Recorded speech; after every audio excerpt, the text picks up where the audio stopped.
stone above hunger. Epigraph. Silence builds what noise can never hold. Hunger tests what comfort cannot shape, and those who were not chosen become the ones who cannot be replaced. KX. Chapter 1. The Overheated Mind. A mind does not shatter with a sound. Instead, it softens and warps in silence until the simple act of thinking feels like a weight one must carry. I did not need warmth or solace. I required cold clarity. Command. The heat built where it could not be observed. It was not in the atmosphere or the walls of the room. It was within me. It began as static, disconnected, trivial fragments of thought, chattering over one another like interrupted dialogues. Then they began to breed. They came faster, louder, more piercing. Each demanded its own territory, refusing to cue. My own mind, which I had always considered an instrument, had become a disorderly assembly. I remained physically motionless, but within, nothing was at rest. A dense pressure mounted behind my eyes. It wasn't pain, but something more substantial, as if every choice I had ever postponed had returned simultaneously, posing the same urgent question in a chorus of different tones. What now? I offered no reply. To formulate an answer demanded a lucidity I lacked. That clarity, in turn, required a space I could not find. Distance was precisely what had been taken from me. Time seemed to collapse in on itself. Instants layered upon one another. Memories spoke with the immediacy of the current moment, while future concerns bore down as if they were foregone conclusions. There was no linear sequence, only a suffocating mass. I rose to my feet. It was not a desire to go somewhere. Remaining perfectly still had become intolerable. Motion, however pointless, created the sensation of agency. A single step implied a path, even when no path existed. The room was hushed, excessively so. Silence, to a settled mind, is a refuge. To a disordered one, it is an amplifier. I crossed the floor slowly, treating the ground as a condition to be carefully managed. Each step was deliberate, measured, an act of governance. My goal was not to arrive, but to demonstrate to myself that I still could. Control, that was the essential concept. Not tranquility, not contentment. Control. Tranquility is brittle. Contentment is fleeting. But control, that can be architected, fortified, and upheld. It does not rely on external conditions. It depends solely on discipline. I halted before the mirror for a suspended moment. I avoided my own gaze. To look was to acknowledge, and to acknowledge was to face the rift between my current state and the person I permitted myself to be. Then I lifted my head. The face reflected was known to me, yet it felt unaligned. The eyes held an excess, not a feeling, but a relentless computation, a weariness masqueraded as vigilance, a perpetual scanning of an environment forever poised to make its next demand. I examined it as an artisan would assess a piece with a flaw, not with condemnation, but with purpose. What here is misaligned? The quiet seemed to ask. Everything. Too many involuntary responses. Too many needless deliberations. Too many passages left unsecured. An untamed mind is not merely vulnerable. It is profoundly inefficient. And inefficiency, to me, is an intolerable condition. I leaned closer. My breathing was steady. My focus absolute. The internal tumult did not vanish. It never does. That is the foundational truth. The mind does not achieve emptiness. It learns direction. So I began not by erasing thoughts, but by curating them, one after another. This remains. This is dismissed. This has significance. This is mere interference. It was not swift. It was not simple. It was labor, authentic labor, the kind that is never witnessed, never praised, the kind that forges something invisible, and for that reason irrefutable. Minutes elapsed, perhaps hours. It no longer mattered. Time only holds power when you are not commanding it. I stepped back. The room was unchanged. The external world was unaltered. Yet, a fundamental adjustment had occurred. Not relief, Not yet. Structure. The thoughts still existed, but they were now organized, sequenced, and contained. Like a wildfire channeled into a forge. The heat remained. But now, that heat had an application. I turned from the mirror. There was no proclamation, no moment of dramatic epiphany, only a quiet resolution. I would not let my mind outpace me again. If it moved, it would move under my orders. If it spoke, it would speak with my intent. If it burned, it would burn along a chosen course. I walked back to my starting point and sat down. Stillness returned, but this time it answered to me. Outside, no signal marked this internal shift. There was no sound, no sign, no observer. But within, the foundations of order had been laid. And once order takes root, it does not request permission to expand. Chapter 2. The calm before ruthlessness. I knew this tranquility was not a final state. It was an interlude, a single, held breath before the necessity of becoming someone more severe. The stillness descended without fanfare. This was not the brittle quiet that depends on everything being just right. This was a profound hush, a silence I had constructed. It was seized, not granted, the deep quiet that only comes after an internal reordering. I regarded it with suspicion. In my existence, serenity is never a destination. It is a mobilization. I allowed myself to inhabit it regardless, motionless, undistracted, freed from the need to demonstrate anything. The frantic drive that once propelled me had slackened its hold, not eliminated. That force is never gone, but subdued, held firmly beneath a blade of greater sharpness, a heightened perception. I registered every detail, the measured cadence of my inhalation, the inert heaviness of my hands, completely relaxed, the lack of internal clamor. This sensation was unfamiliar, not the quiet itself, but the absence of any struggle against it. Previously, silence felt like a void. Now it felt like territory that could be utilized with purpose, or deliberately left vacant. That was the critical distinction. Agency. I shut my eyelids not to hide, but to survey. Ideas drifted to my awareness, but none lingered long enough to seize authority. They arrived as faint reverberations rather than direct orders. Proposals, not decrees. This, I realized, is the shape of command, not the eradication of thought, but the refusal to yield to it. Duration elongated once more, but this time, it did not crumple under strain. It unfurled, gradually, methodically, without desperation. I could have remained in that state indefinitely. Many choose to. There is seductive allure to mastered inertia, a treacherous allure. It murmurs, "This is sufficient. Remain here. You are untouchable." But I was not deceived. Permanence in stasis is decay, and the reality I was advancing into did not prize composure. It probed it for weaknesses. I opened my eyes. The hush continued, but a new element now stirred underneath, something more glacial, keener, more exact. Lucidity carries a price. When sentiment recedes, actuality is laid bare, and actuality, stripped of emotional padding, is seldom kind. My perspective had shifted. Individuals were no longer complex puzzles. They were foreseeable patterns. Circumstances were no longer overwhelming. They were schematic diagrams. Results were no longer ambiguous. They were subject to leverage. This was a genesis of detachment, not a physical parting, but an internal division. My responses were fundamentally altered. Where indecision once resided, there was now analysis. Where emotional investment once was, there was now appraisal. Where sentiment once ruled, there was now conclusion. This did not render me less alive. It rendered me more insulated. I rose gradually, without hurry, without pause.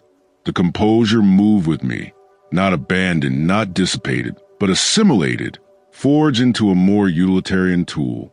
I approached the exit. For a fleeting second, my hand hovered before making contact, not from uncertainty, from comprehension. I knew precisely what existed on the other side. then force, individuals, demands, friction, possibility, peril. The external world had not transformed. It would not accommodate my newfound authority. It would challenge it, relentlessly. I set my palm against the handle. Cool, a minor observation, yet significant. The coolness served as a reminder of my selection, not ease, authority. I turned the handle. The world beyond met me instantly, more abrasive, more dense, less accommodating. But I did not absorb its chaos. I quantified it. That was the transformation. Before, the world flowed into me. Now, I advance into the world, step by deliberate step, not seeking, not responding, establishing a position. Equanimity, if misinterpreted, is a vulnerability, but equanimity, when mastered, is the bedrock of a necessary severity. And that severity, when applied with discipline, is not anarchy, it is exactitude. I move forward, not with more noise, not with greater speed, not appearing remarkable in any obvious manner, but fundamentally changed. The interlude had concluded, and what would follow would not know hesitation. Chapter 3. Options without attachment. Everything was attainable. Nothing held significance. That was a fee for an open field of possibilities. Plenty did not announce itself with fanfare. It arrived in whispers, nearly imperceptible initially. A single prospect became two. Two multiplied into several. And several became the standard. That was the moment the transformation began. Lack instructs you to clutch tightly. Plenty educates you to release your grip. I stood amidst it all, neither drowned nor dazzled, merely cognizant, pathways unlocked. I exerted more force than others. My approach held no pause, and once unsealed they remained so. Others followed, more swiftly than anticipated. Others took note. They invariably do. Prospects draw observation. Observation draws assumption. But assumption, I discerned, is merely another leash. And I had already resolved no leash would ever hold me again. Thus I adjusted, not by pursuing a greater number, by requiring a lesser amount. I navigated selections as others navigate duties, with a light touch, without burden, without delay, affirmative, negative, perhaps later, absolutely not. Every resolution was crisp, instantaneous, conclusive, no revisiting, no lingering sentiment.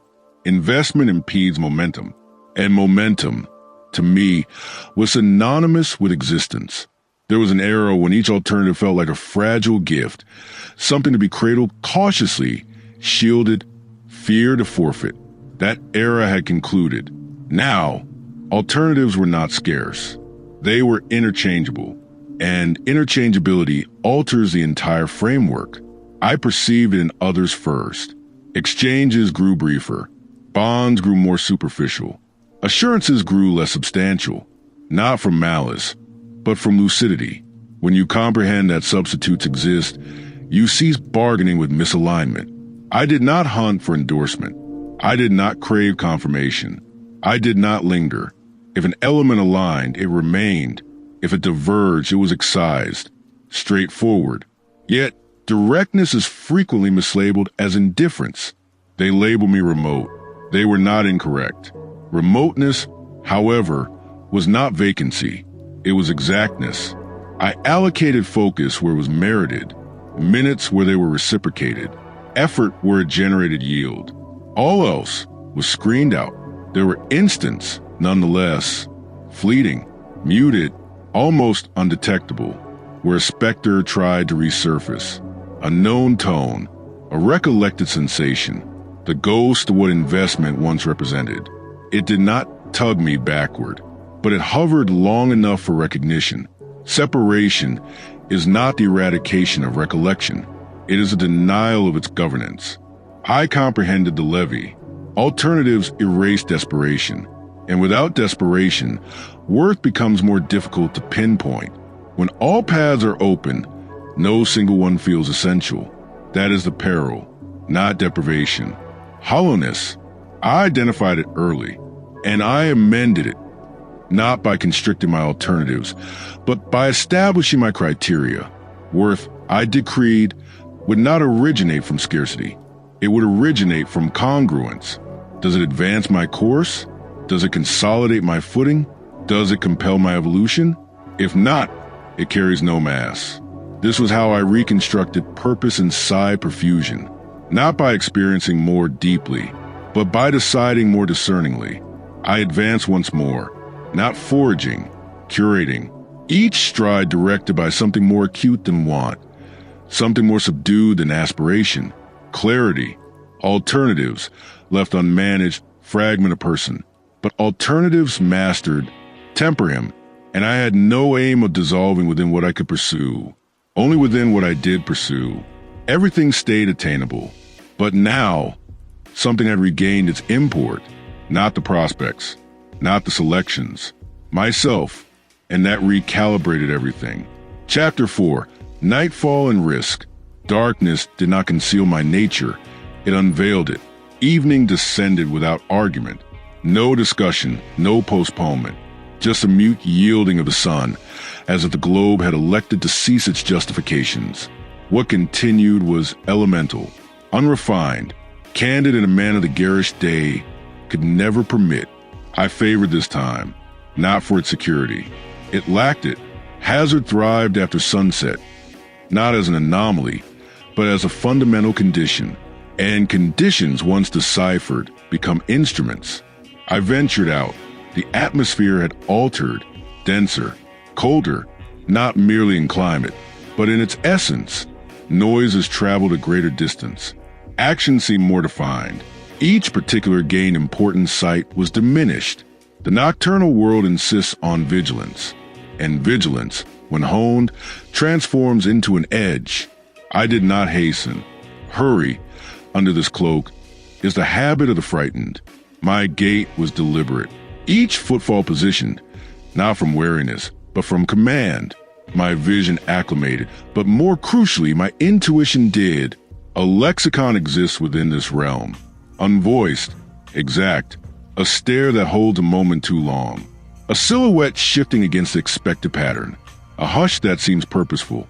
I interpreted it all, not flawlessly, but sufficiently to understand where not to position myself, sufficiently to grasp when to withhold speech, sufficiently to discern who is masquerading. The night peels away artifice. What endures is primal impulse, and primal impulse seldom deceives. I moved past individuals without engagement, not from superiority, from comprehension. Under the sun, people desire to be seen. After dusk, they seek advantage. Being seen fosters connection. Advantage breeds friction, and friction, at an inopportune juncture, extracts a price greater than its worth. Thus I progressed, visible yet inaccessible. Potential perils were omnipresent, not always apparent, not always urgent. Certain dangers simply waited, in dialogues that appeared innocuous, in arrangements that felt overly facile, in expressions that grinned without genuine warmth. I did not sidestep them. Evasion is a type of dread. Instead, I evaluated. Potential peril, to me, was not a thing to flee. It was a quantity to gauge. What stands to be acquired? What stands to be forfeited? What can be directed? 3 constant inquiries. If the responses cohered, I advanced. If they faltered, I departed without elaboration. No vacillation, no justification. Elaboration invites debate, and debate erodes sharpness of mind. An automobile glided past, its pace languid, excessively so. My gaze tracked it, devoid of alarm, yet full of focus. The sort of focus that remains undetected, the sort that makes ready without betraying intention. The vehicle continued on its way. No incident occurred. Such was its character. The majority of potential threats never materialize, but those that do alter the entire landscape. That is why I remain poised, not anxious, not distrustful. Poised, a vital distinction. Anxiety expends vitality. Distrust warps perception. Poise conserves both. I arrived at an intersection, halted, not for necessity only, but also a halt manufactures a vantage point, an interval to survey before committing to an irreversible course. The avenue stretching forward was more hushed, unnervingly so. I did not read this as a menace. I read it as the unexplored, and the unexplored demands deference. I move regardless. Command is not demonstrated in shelter. It is demonstrated in progression through ambiguity. The further I journeyed into the gloom, the more a realization crystallized. I was no longer responding to hazard. I was assimilating it, permitting its existence without allowing it to disrupt my equilibrium. This is the juncture where most falter. They either pursue danger to simulate being alive, or they shun it to simulate being secure. Both are types of reliance. I elected for neither. I traverse hazard identically to how I traverse prospect, with a framework, a form materialized ahead, motionless, observing, not overt, not concealed, merely there. Our glances connected for an instant. No utterance. None was required. Appraisal occurred instantaneously. Not an ally, not a pressing danger, not pertinent. I maintained my pace. The other individual did the same. Nothing transpired. Once more, and that was the entire lesson. Potency lies not in clash. It lies in the capacity to move through it, unaltered. I continued until the city's din faded into a murmur. Then I stood still, surveyed my surroundings, not to verify, to affirm.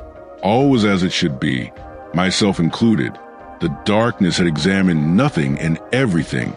No episode, no struggle, no visible triumph. Yet a principle had been validated. I required no illumination to perceive with acuity. I required no shelter to remain steadfast. I required no guarantee to advance. Hazard did not direct me, and for that reason, it could not characterize me. I reversed my direction. The night had concluded. I had extracted its offering. Acuity honed in obscurity. Consciousness forged in doubt. Command sustained amid strain. The remainder was superfluous. Behind me, the darkness continued, undisturbed, infinite, impartial. Before me, something new was coalescing, and whatever it might be, it would not encounter me unready. Chapter 5. The Brotherhood of Wolves. They were not companions. They were a structure. The primary principle remained unuttered. Nobody petitioned for membership. Nobody extended an invitation. You manifested or you held no place. This was comprehended in muteness. I cannot pinpoint the exact juncture we coalesced. There was no assembly, no compact, no pledge of fidelity, just recurrence of proximity, of deed, of concord, until the divergence ceased to hold logic. Alone, any one of us could endure. Collectively, the necessity vanished. We assembled without design, divergent routes, identical destination. One rested against the brickwork, voiceless. A second scanned the environment without appearing to do so. A third uttered speech, solely when essential. No one enacted a role. Execution is for outsiders, and we were not outsiders. We perceived each other in a manner that demanded no affirmation, not faith, not the brittle variety relying on language, but identification. Your motion mirrors mine. Your sight matches my own. You do not falter where others stiffen. That sufficed. I positioned myself within their midst, neither superior nor inferior. Harmonized. No single figure directed. Direction implies rank, and rank manufactures separation. We did not function with separation. We functioned with exactitude. Each member grasped his function, not delegated, but unveiled. Capacities were not verbalized, they were displayed. Limitations were not revealed, they were counterbalanced. Fluidly, one advanced when circumstances dictated. Another maintained his post without directive. A third melted into periphery, only to materialize precisely where he was needed. No orders issued, only cadence. This constituted our threat. Not hostility, not quantity.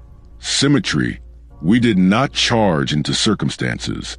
We permeated them, a crucial distinction. Charging pursues a result. Permeating institutes governance. I observed their progression, not to critique, to validate. Uniformity, that was the metric. Any person can enact a solitary deed. Scarce few can replicate it under duress. We replicated, continuously, until dependability supplanted skepticism. When speech occurred, tones remained subdued, not for concealment. For economy, utterances were implements, not ornamentation. A phrase possessed an objective, or was omitted. That was the secondary principle. Unspoken, yet upheld by sheer existence. A short, contained laugh fractured briefly among us, gone as swiftly as it rose. Even mirth possessed architecture. No one dwelt within it. No one required to. Sentiment existed, but it did not steer. That was the tertiary principle. The realm beyond us was distinct, more clamorous, more sluggish, diffuse. Individuals progressed without cognizance, spoke without aim, responded without restraint. We noted it, but did not internalize it. Influence, if unrefined, become the flaw. I grasped now why our mechanism succeeded. It was not fidelity. Fidelity can fracture. It was harmony, and harmony requires no buttressing. It perpetuates itself. A circumstance materialized, unplanned, yet unavoidable. An alteration in atmosphere. An individual advancing, with incorrect direction. Too blunt, too assured without substance. The sort that confuses occupancy with dominion. Nobody countered instantly. This was significant.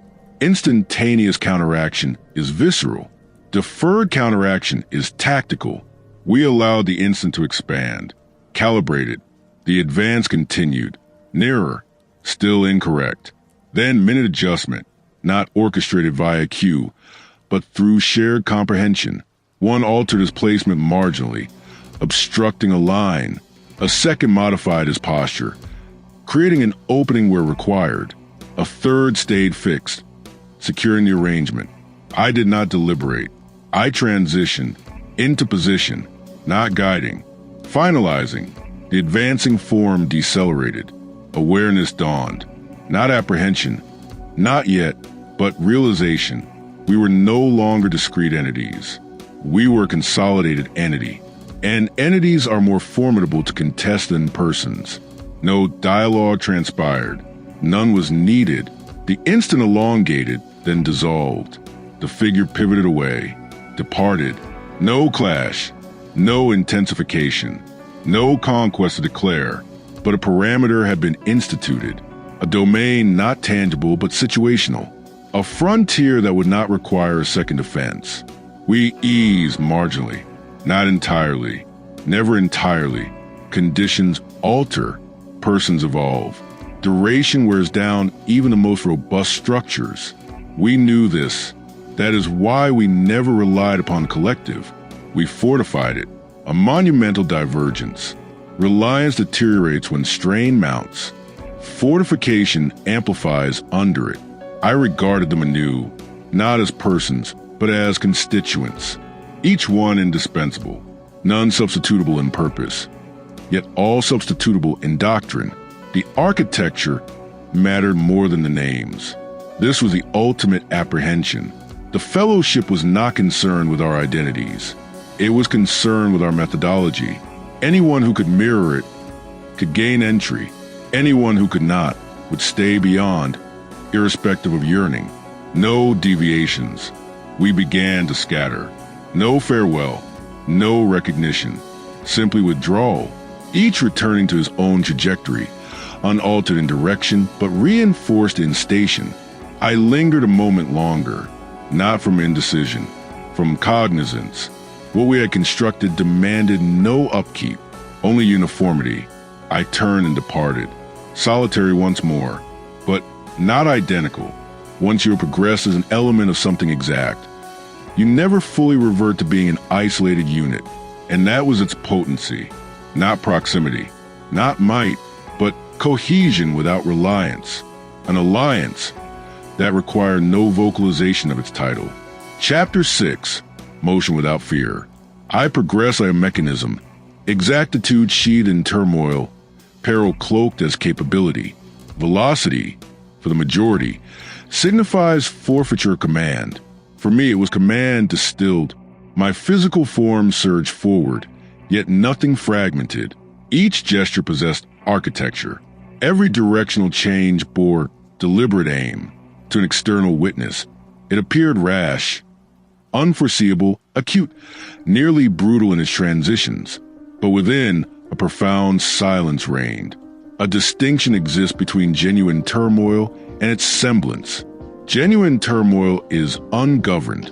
What I wielded was engineered anarchy, a sequence too rapid for comprehension, yet never arbitrary. I advanced and quickened, not incrementally, instantaneously. Propulsion without preamble. The surroundings smeared. I elected not to perceive them wholly. Particulars became shards.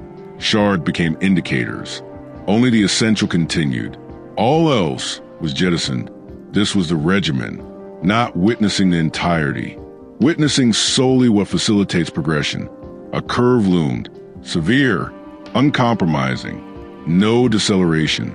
I modified my posture mid-stride, trajectory altered, mass redistributed.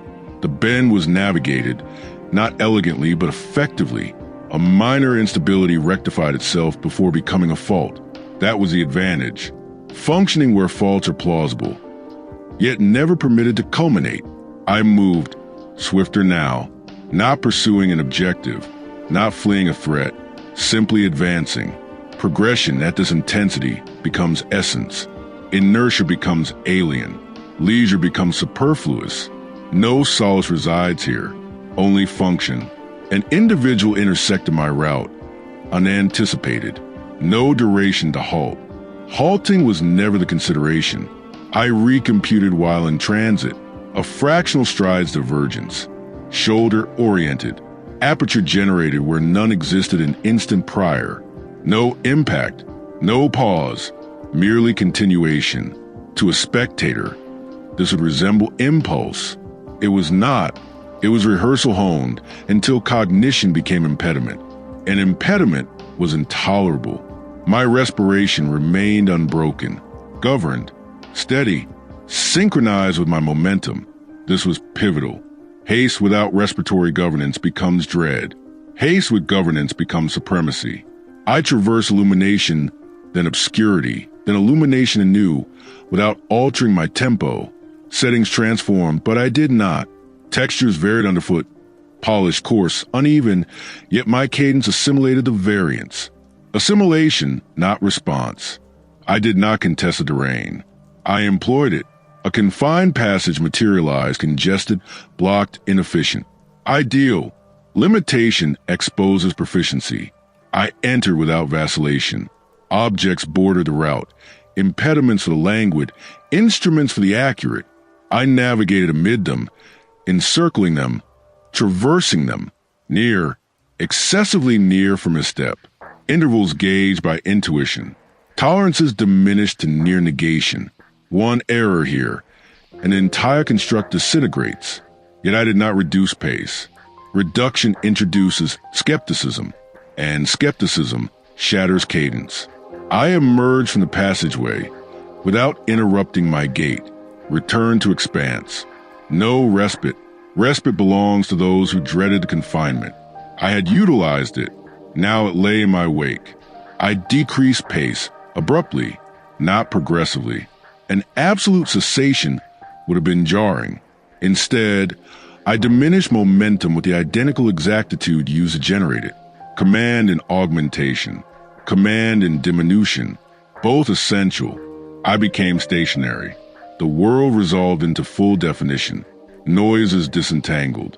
Forms gained acuity. Duration dilated once more. Yet something lingered. A vestige, not depletion. Alignment. My physique retained the memory of the haste. My intellect retained the lucidity it delivered. At that stratum, there exists no excessive deliberation, no indecision, no static, solely execution. This was the purpose of such progression, not for evasion. not for spectacle. To attain a condition where nothing intrudes, where peril is not sidestepped, but dominated through adjacency, where turmoil is not dreaded, but molded, I released a slow exhalation, not relief, consummation. Velocity had unveiled what inertia could not, that I could function at the precipice without descending from it. I stepped forward again, conventional tempo, yet there exists no true return convention after such an experience. Once you comprehend progression at its apex, all lesser haste feels discretionary, and all that is ungoverned becomes insufferable. Chapter 7. Architects of the Air. We did not ride the current. We drafted its blueprint, rendering it across unseen dimensions. Authority is seldom witnessed at its genesis. By the time the multitude perceives it, it is already solidified into vernacular, into conduct, into presumption. People term a vogue, a current, a zeitgeist. We termed it fabrication. No action we undertook was haphazard. Even that which seemed impulsive harbored framework beneath its surface. A syllable uttered at the perfect instant. A mannerism reiterated just sufficiently to register. A persona introduced, then withdrawn, then reintroduced, each iteration keener, more distinct. Reiteration forges recognition. Recognition forges allowance. Allowance forges actuality. This was our artistry. We possess no requirement for endorsement. Endorsement arrives subsequently. We required chronology. Chronology determines all. I stood amidst them once more, not congregated, but oriented across separation, each entity functioning in a distinct sphere, yet furthering an identical vector. No communication, no validations, solely activity that resonated. A locution voice here, repeated elsewhere, metamorphosed in another place, until its provenance was forgotten. That was the ambition. Propriety constricts reach. Dissemination amplifies it. We discharge notions as others discharge clamor, but ours possess gravity, not from volume, but from deliberate placement, accuracy above amplification. A minute alteration can steer a multitude. The majority never discern the pivotal instant. I witness its unfurling. A conduct introduced with subtlety, initially disregarded, then pondered, then emulated, first in jest, then in earnest. Within solar cycles, it was no longer novel. Within lunar cycles, it was anticipated. No proclamation, no attribution, simply assimilation. Thus the imperceptible achieves dominance. I understood now. Governance was not merely an internal affair. It could propagate externally, molding what others accept as innate. Yet it demanded rigor. Coercion breeds opposition. Insinuation breeds momentum. We never coerced. We insinuated, persistently, uniformly, tactically, until opposition dissipated autonomously. Other factions existed, attempting similar feats, more boisterous, more conspicuous, more frantic. They hunted for notice, but notice is volatile. It surges, then vanishes. What we fabricated, endured. Its foundation was not prominence. Its foundation was absorption. We became a component of the milieu, not distinct from it. This is the ultimate stratum. When individuals employ your creations, unaware of their origin, I traverse a metropolis and observe its imprint universally, in the cadence of their speech, in the tempo of their gait, in the selections they believed were autonomous, reverberations, not perfect duplicates, but variations of a primary source. That sufficed. Flawlessness was not the aim. Saturation was. The deeper an element propagates, the less it must mirror its author. I paused momentarily, observed. A cluster nearby replicated a structure I knew, not deliberately. Instinctively, it had permeated their sphere. No further exertion necessary. I averted my gaze, not from apathy, but from finality. Once an element integrates, oversight becomes redundant. It becomes self-perpetuating. That is potency, not command over persons, command over trajectory. I understood the burden. Sway, once implanted, cannot be simply retracted. What you initiate persists even after you cease. Therefore, inception must be purposeful. Accidental sway is pollution. We circumvented that. Every gesture screened, every concept examined, not for popularity, but for ramification. What form will this assume? What path will this forge? What agents will propagate it? Interrogations posed prior to execution, not following detriment. This distinguished us from the remainder. The majority respond to the cultural landscape. We architected it. I advanced anew, not to witness, but to instigate. A slight modification, a phrase positioned meticulously, a quiet, sustained beyond convention, a response withheld where others would readily supply it, minuscule, nearly undetectable, but I understood it would propagate. Sway demands no coercion, solely trajectory, and once trajectory is established, the current manifests independently. We did not pursue it. We never had. We remained anterior, where the atmosphere remains unmarked, drafting, molding, fabricating an entity that escapes detection until it is omnipresent. Chapter 8, The Weight of Envy. Resentment is clamorous. Achievement is more so. I elected to let them suffocate in the den. It never presented itself overtly. Jealousy does not materialize as pure animosity. It materializes cloaked, as an interest that overstays its welcome, as praise that contains a fissure, as inquiries designed not to comprehend, but to gauge. I identified it swiftly, not from blatancy, but from its constancy. The inflection alters first, then the space between, then the purpose. What once felt impartial begins to constrict. Exchanges forfeit their equilibrium. Language acquires density, not in significance, but in aim. They commence observing with altered focus, not to acquire knowledge, to juxtapose. Juxtaposition is the origin, not esteem, not regard. Juxtaposition, and juxtaposition, when unaddressed, ferments into bitterness. I did not challenge it. Challenge grants resentment a skeleton. It labels it, authenticates it, provides it a surface to resist. I refused that privilege. Instead, I permitted its existence, unanswered, unrecognized, unnourished. Resentment prospers on response. Without that sustenance, it amplifies yet diminishes in strength. I progressed identically. No modification in tempo, no alteration in timbre, no endeavor to lessen effect. This was crucial. Numerous individuals diminished their own stature to preserve harmony among peers. I did not. Harmony, when enforced, becomes a constraint, and constraint was not a permissible condition.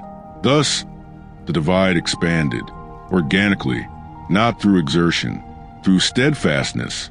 I advanced. They scrutinized. I constructed. They interrogated. I accomplished. They debated. The disparity grew apparent, not instantly, but unavoidably, and visibility transforms interactions. Some retreated, soundlessly, distance born from unease, not confrontation. Others drew nearer, not from solidarity, but agenda, to comprehend, to replicate, to gain. I perceived the truth in both. Distance warranted no reply. Closeness warranted vigilance. Occasionally, it positions itself adjacent to you, grinning, concurring, anticipating. I adapted not my trajectory, but my accessibility. Not every person merits nearness. Access is attained, preserved, or revoked. Discreetly, I diminish exposure without declaration. Fewer justifications, lesser presence, reduced shared purpose. Not as a shield, as a sieve. Magnetism draws others near, and magnetism, unsifted, taints. I shielded the nucleus. What I was erecting, what I was evolving into, could not be adulterated by exterior volatility. Resentment is volatile. It fluctuates. One instant, acclaim. The subsequent instant, antagonism. It cannot be relied upon. Therefore, it cannot be incorporated. A remark found me once, barbed, masked as jest. An observation, superficially light, substantial beneath. I halted, not visibly, inwardly, evaluated, not the syllables, the objective, transparent. I replied, not with rectification, with omission, no rejoinder, no involvement. The instant imploded independently. That is how you mute that which craves an audience. You eliminate the plane from which it can ricochet. I moved onward, repeatedly, until the cacophony at my back transformed into remote, still audible, still strident, but no longer pertinent. Decibels do not equate to consequence. Only adjacency does, and I had already mastered that. There's a gravity in being scrutinized, anticipation, external imposition, assessment. All of it accumulates, softly, then abruptly. Most yield beneath it, adapt, concede, exhibit. I did not. I let it rest, bore it, not as a load, but as counterforce. Counterforce fortifies framework. Strain exposes frailty. I had excised a majority of my own. What lingered was exterior, and exterior strain is more straightforward to navigate. I utilized it, not emotionally, systematically. Each skepticism aimed my way, affirmed my course. Each interrogation concerning me consolidated my stance. Each attempt to trivialize me accentuated my existence. Antagonism is a type of admission, and admission is evidence of effect. I possessed no need for approbation, but I understood validation, even when it arrived disguised as jealousy. I paused briefly, glanced behind, not at them, but at the expanse now established. It was sufficient, not isolation, lucidity. They remained in their position. I continued toward my destination. Divergent paths, divergent motives, divergent conclusions. I faced forward anew. No bitterness, no gratification, merely continuation. Resentment is not an adversary to vanquish. It is a condition to transcend. And once you have, its clamor becomes inconsequential, still strident, still present, but impotent. I selected not to mute it. I selected to ascend beyond it, until its reach fell short, and within that expanse, it suffocated on its own dissonance. Chapter 9, Building the Wall. Layer by layer, I constructed separation, not to withdraw, but to safeguard what was solidifying into permanence. The barrier did not materialize instantly.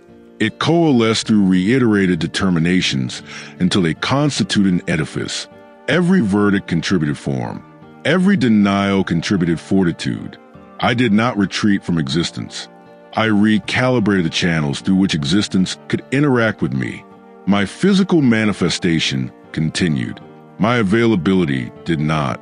Individuals continued to perceive me, converse with me, occupy my vicinity. Yet a fundamental recalibration had occurred beneath the facade. What previously felt permeable had become calculated. What once moved without hindrance had become screened. I ceased offering focus without appraisal. Every engagement was subjected to a silent criterion. I questioned if it merited my minutes, if it honored my trajectory, if it contributed substance. If it failed, it terminated there. No dispute, no rationale, simply a conclusion. This was the genesis of the barrier's formation. Its foundation was not ire. Its foundation was lucidity. I understood that the majority conflate availability with rapport. They presume that perpetual accessibility fosters intimacy. In truth, it fosters degradation. The more reachable you are, the more your contours blur. I declined to be formless. Thus, I curtailed my expenditures. I spoke fewer statements, but each held aim. I presented myself on fewer occasions, but each held deliberation. I replied less frequently, but each reply held exactness. Nothing remained arbitrary. Initially, the transformation escaped detection. Then it became evident. Interrogations surfaced. Why are you remote? Why this alteration? What makes you unlike before? I registered them all. I provided zero explanations. Explanation invites bargaining. Bargaining compromises perimeters. And perimeters, once compromised, forfeit their utility. So I let quietude convey the message. Quietude possesses mass. It compels others to decipher without a key. And in their deciphering, they unveil their own nature. Some presumed hubris. Others presumed dismissal. A handful discerned principle. None of it held significance. The barrier was not erected for their comprehension. It was erected for my preservation. My hours became defended. I no longer donated them to occupy voids. I allocated them solely where they advanced my course. My vigor became discriminatory. I no longer expended it on what depleted me. I channeled it only into what regenerated power. My concentration became accurate. I no longer dispersed it amidst dissonance. I directed it where it could yield amplification. These were the constituents of the barrier. Not mineral, not amalgamate. Hours, vigor, concentration. The trio of assets most individuals forfeit unconsciously. I remained conscious, and I halted the depletion. Attempts were made to breach the frontier. They arrived not with aggression, but with assumed intimacy. Echoes of bygone days. Collective memory. Antiquated routines presented as justification to unseal what had been secured. I recognize the tactic. History is frequently wielded to undermine contemporary rigor. I did not permit it. I did not repudiate persons. I repudiated ingress. That differentiation was vital. Repudiation generates friction. Regulation generates architecture. I selected architecture. As cycles passed, the divide became incontestable. Certain individuals retreated autonomously, not from any action of mine, but they could not function without the former liberty. Others endeavored to maintain proximity, but proximity devoid of alignment cannot endure demarcation. They dissipated, naturally, without struggle. This was a levee, a diminished chorus, reduced static, augmented expanse. Most would label it solitude.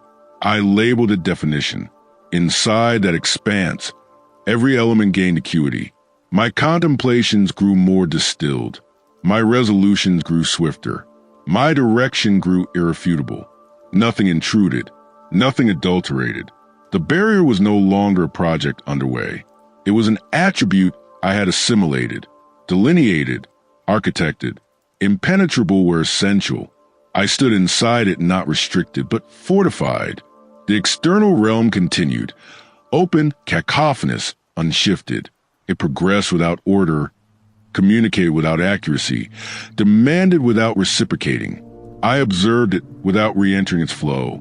Once you grasp the word of frontiers, permeability without governance becomes a liability. I turned my focus inward anew, toward the framework I had assembled, toward the regimen that sustained it. The barrier did not isolate me from the world.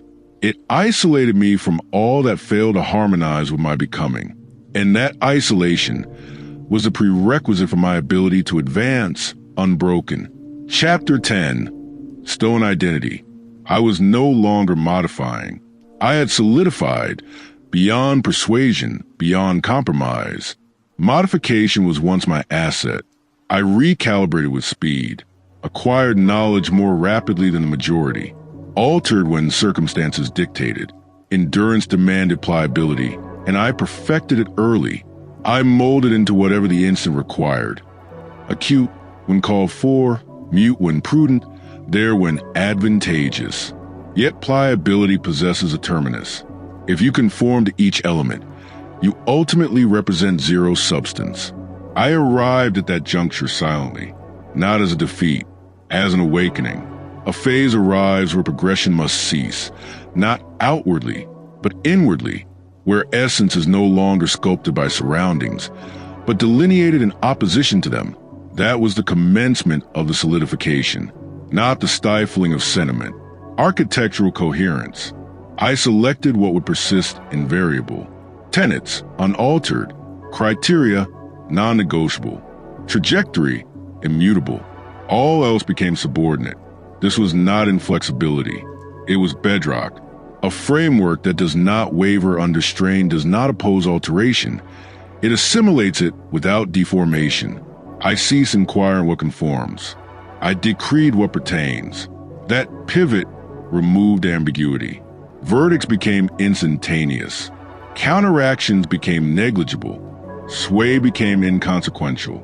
Sway necessitates entry, and entry no longer remained possible. I no longer reflected individuals. I no longer modulated inflection to suit ease. I no longer diluted veracity to preserve equilibrium. What I was endured, modified. This is where the majority misinterpret potency. They assume solidity is hostility. It is not. Hostility responds. Solitude persists. I required no demonstration. Demonstration is for those uncertain of themselves. I had already verified the essential. The remainder held no merit. People perceived it. I amplified my volume, and I became stationary. Discussions realigned around me. Endeavors to steer me faltered before initiation. Force applied, yielded no observable result. This disquieted them. The multitude anticipates a reply. Concurrence, opposition, feeling, anything. I supplied nothing. Not from apathy, from constancy. I did not internalize exterior stress. I permitted it to flow past, like atmosphere against mineral, registered, but not retained.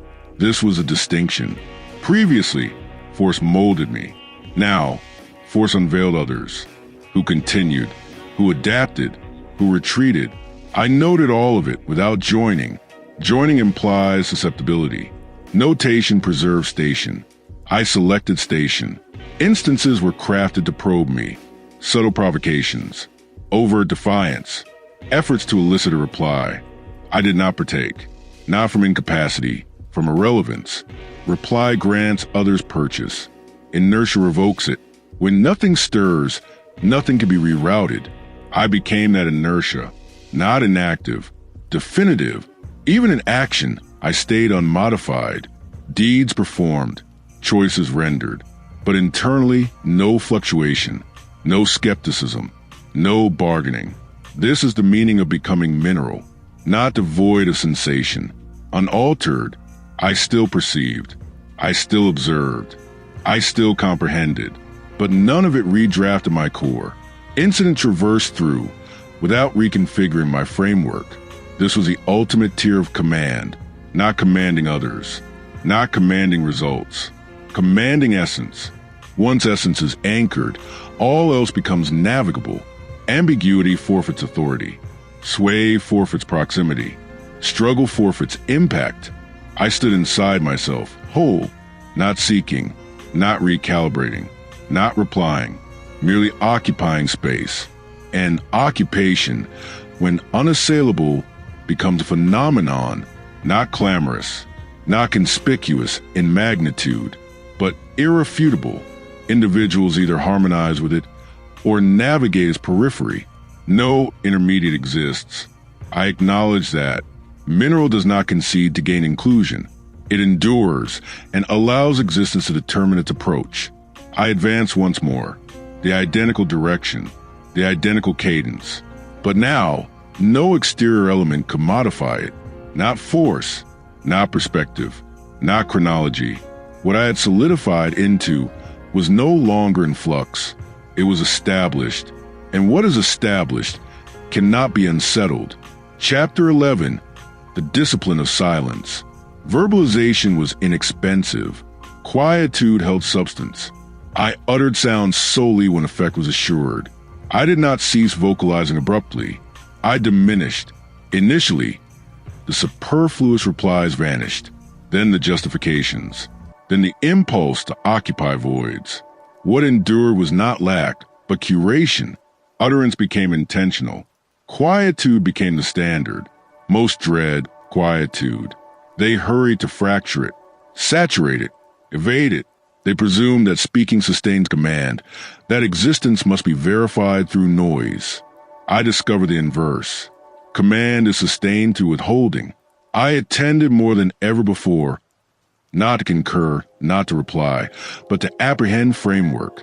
Sequences unveiled themselves when unimpeded. Individuals disclosed themselves when unstirred.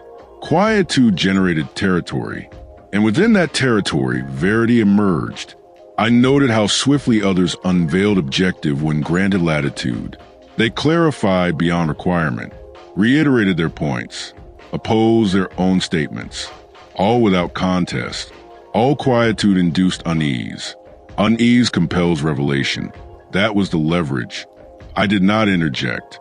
I did not amend. I perceived. An awareness, when uninterrupted, accrues exactness. Every syllable I elected to voice underwent a filtration. Must it be uttered? Does it enhance posture? Does it bear ramifications? If negative, it stayed within, sifted all. Discourses grew briefer, keener, purposeful. No excess remained. I no longer spoke to be deciphered. I spoke to be operative. That divergence transformed how my language was received. Fewer syllables, amplified consequence. Individuals attended more intently when I chose to vocalize, not from any demand of mine, but scarcity generated worth. Paucity determined significance. What is perpetual is overlooked. What is infrequent is scrutinized. I render my speech infrequent. Moments were engineered to lure me into needless exchange, incitement, confrontation, subtle endeavors to extract a reply. I identified them instantly. I did not participate. Not every declaration warrants a rejoinder. Not every inquiry warrants a solution. Replying all is a variety of frailty. It grants others governance over your focus. I rejected that governance. Quietude in those instances was not evasion. It was supremacy. It denied others the interplay they depended upon. Without rejoinder, their stance deteriorated. Without reply, their sway dissipated. I let assertions land without recognition. I let strain persist without settlement. And within that unsettled territory, I maintained equilibrium. That equilibrium transferred authority. Individuals began gauging their language in my vicinity. They hesitated prior to speaking, modified their inflection, selected terminology with care, not from any mandate of mine. When zero reaction is supplied, doubt escalates, and doubt generates prudence. I utilize that, not to threaten, to preserve lucidity. Occasions existed where I did vocalize. Infrequent, exact, conclusive. When I did, there existed no reiteration, no amplification, no endeavor to cushion or prolong the declaration. The syllables were whole, issued once, comprehended or not. It held no import. Dialogue is not quantified by volume, but by what lingers afterward. My syllables lingered, not from volume, from accurate placement. I never spoke to dazzle. Dazzlement fades. I spoke to terminate. And terminations endure. I discerned another facet. Quietude was not a vacuum. It was operative. It rerouted focus. It modified interactions. It unveiled disproportion. The majority vocalized to govern an instant. I governed the instant by vocalizing nothing. This demanded regimen. Not repression, but election. Concepts existed that I could voice. Amendments I could render. Viewpoints I could supply. Debates I could prevail in. I elected against it. Prevailing in discourse is not identical to preserving posture, and posture was perpetually the foremost concern. I stood in quietude anew, not detached, occupying space, attending without reacting, perceiving without intruding. All moved around me. Voices ascended and descended. Viewpoints coalesced and evaporated. Atmosphere fluctuated incessantly. I stayed unaltered. Quietude when mastered is not vacancy. It is command without disclosure. I required no need to saturate the territory. I molded it by permitting it to stay intact. And within that intact territory, my occupancy bore more mass than language ever could. Chapter 12. Hunger that does not kill. Deprivation did not diminish me. It honed me, stripping away all that was superfluous. Deprivation arrived far earlier than achievement, not as an incident, but as a state. It resided in the substrate, perpetual, unfulfilled, a muted insistence that never entirely receded. It was not merely corporeal. Often it was more profound, an absence of advancement, a postponement of momentum, a chasm between my current location and my understood potential. That was the authentic deprivation. And unlike contentment, it never permitted me to disregard. The majority attempt to flee deprivation. They cushion it, divert from it, substitute it with fleeting gratification. They pursue methods to experience satiation without merit. I did not. I permitted it to persist. Deprivation, when sustained, sharpens perception. It compels focus, eliminates fantasy, peels away all that fails to serve endurance or expansion. There exists no surplus in deprivation, no squandered gesture, no extraneous contemplation, no misallocated vitality. Solely the essential endures. I perceived it in my manner of progression. Verdicts accelerated from haste, and indecision held no quarter. When you are deprived, postponement constitutes jeopardy. I perceived it in my manner of cognition. Lucidity amplified, not ease, lucidity. The variety that observes elements as they exist, not as they are desired to exist. I perceived it in what I permitted, a diminished quantity, considerably diminished. Diversion forfeited its allure. Justifications forfeited their utility. Anything that decelerated my pace became instantly apparent. And once apparent, it was excised. Deprivation does not bargain. It mandates congruence. Either you advance or you stay stationary. And staying stationary was not a permissible path. Instance occurred when its insistence intensified, when exertion did not yield immediate outcome, when duration stretched without recompense, when momentum seemed deferred. This is the juncture where the majority fracture, not from deprivation itself, but from a lack of prompt yield. They interrogate their direction, modify without cause, forsake functional methods. They had not yet delivered. I did not. Deprivation instructed me in perseverance, not inert waiting, dynamic continuance, proceeding without visible affirmation. That is where tenacity forges itself, not within triumph, within prolonged exertion without prize. I grasped the pivotal truth. Deprivation is not the adversary. It is a sieve.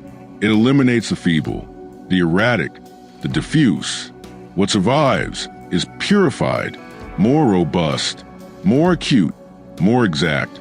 I began depending on it, not sentimentally, operationally. When ease materialized, I interrogated it.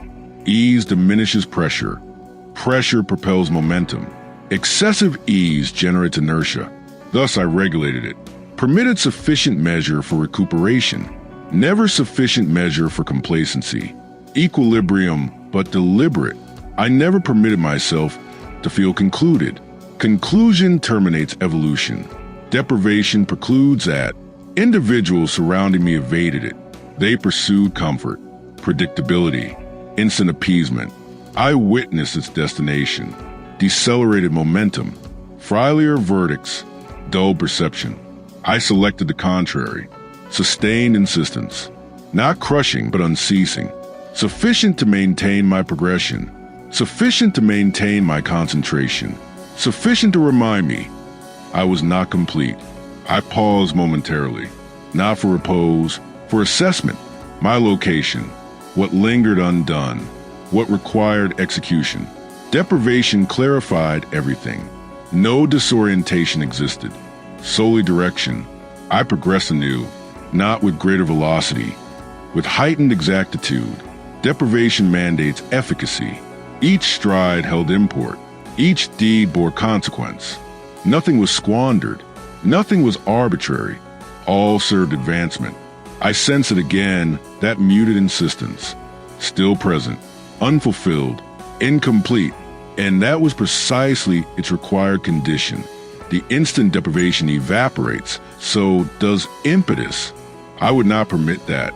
I bore it with me, not as an encumbrance, as a propellant, and for as long as it endured, I would persist, unsettled, unfinished, unceasing. Chapter 13, Chaos's Craft. What others labeled insanity, I term procedure. Turmoil was not happenstance. It was architected. They misunderstood me initially. They witnessed velocity without pause, verdicts rendered without observable rationale, gestures that appeared erratic, acute, bordering on rash. To an external viewer, it mimicked disarray. They named it turmoil. I permitted them. What eludes comprehension is frequently disregarded, and disregard generates territory. Within that territory, I perfected. Turmoil, in its raw condition, is ungoverned. It annihilates without trajectory. It consumes beyond its yield. The majority either dread it or succumb to it. I did neither.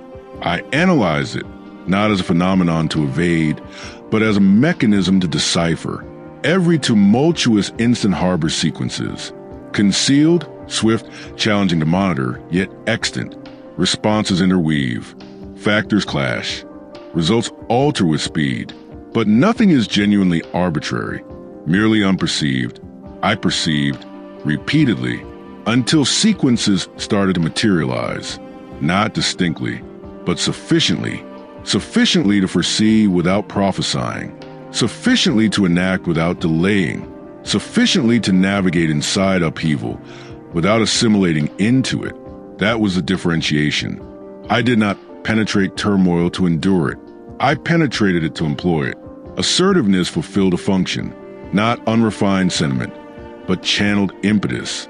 I discovered early that assertiveness, when left crude, ruins its bearer. It induces faults, reveals vulnerabilities, generates exposures, but when molded, it becomes an instrument, vigor without vacillation, deed without postponement, force exerted precisely where required.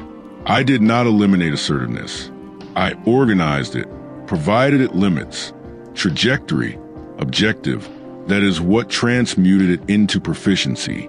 I navigated circumstances others shunned, not from a pursuit of peril, from an understanding of it, where others perceive capriciousness.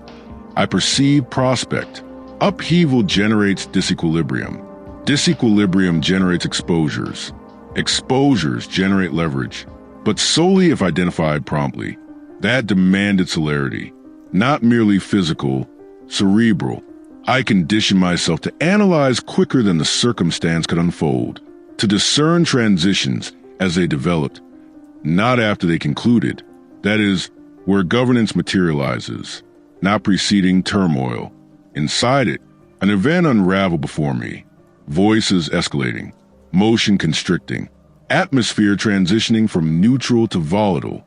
The variety of scenario most retreat from, I advanced into it, not combatively. Exactly. I did not respond to the cacophony. I identified the framework beneath it, who guided the strain, who emulated it, where the force accumulated, where it could fracture, all within moments. Then execution, a syllable inserted at the precise juncture of intensification, a gesture that rerouted focus, a presence that interrupted momentum, minor calibrations. But in turmoil, minor alterations produce major transitions.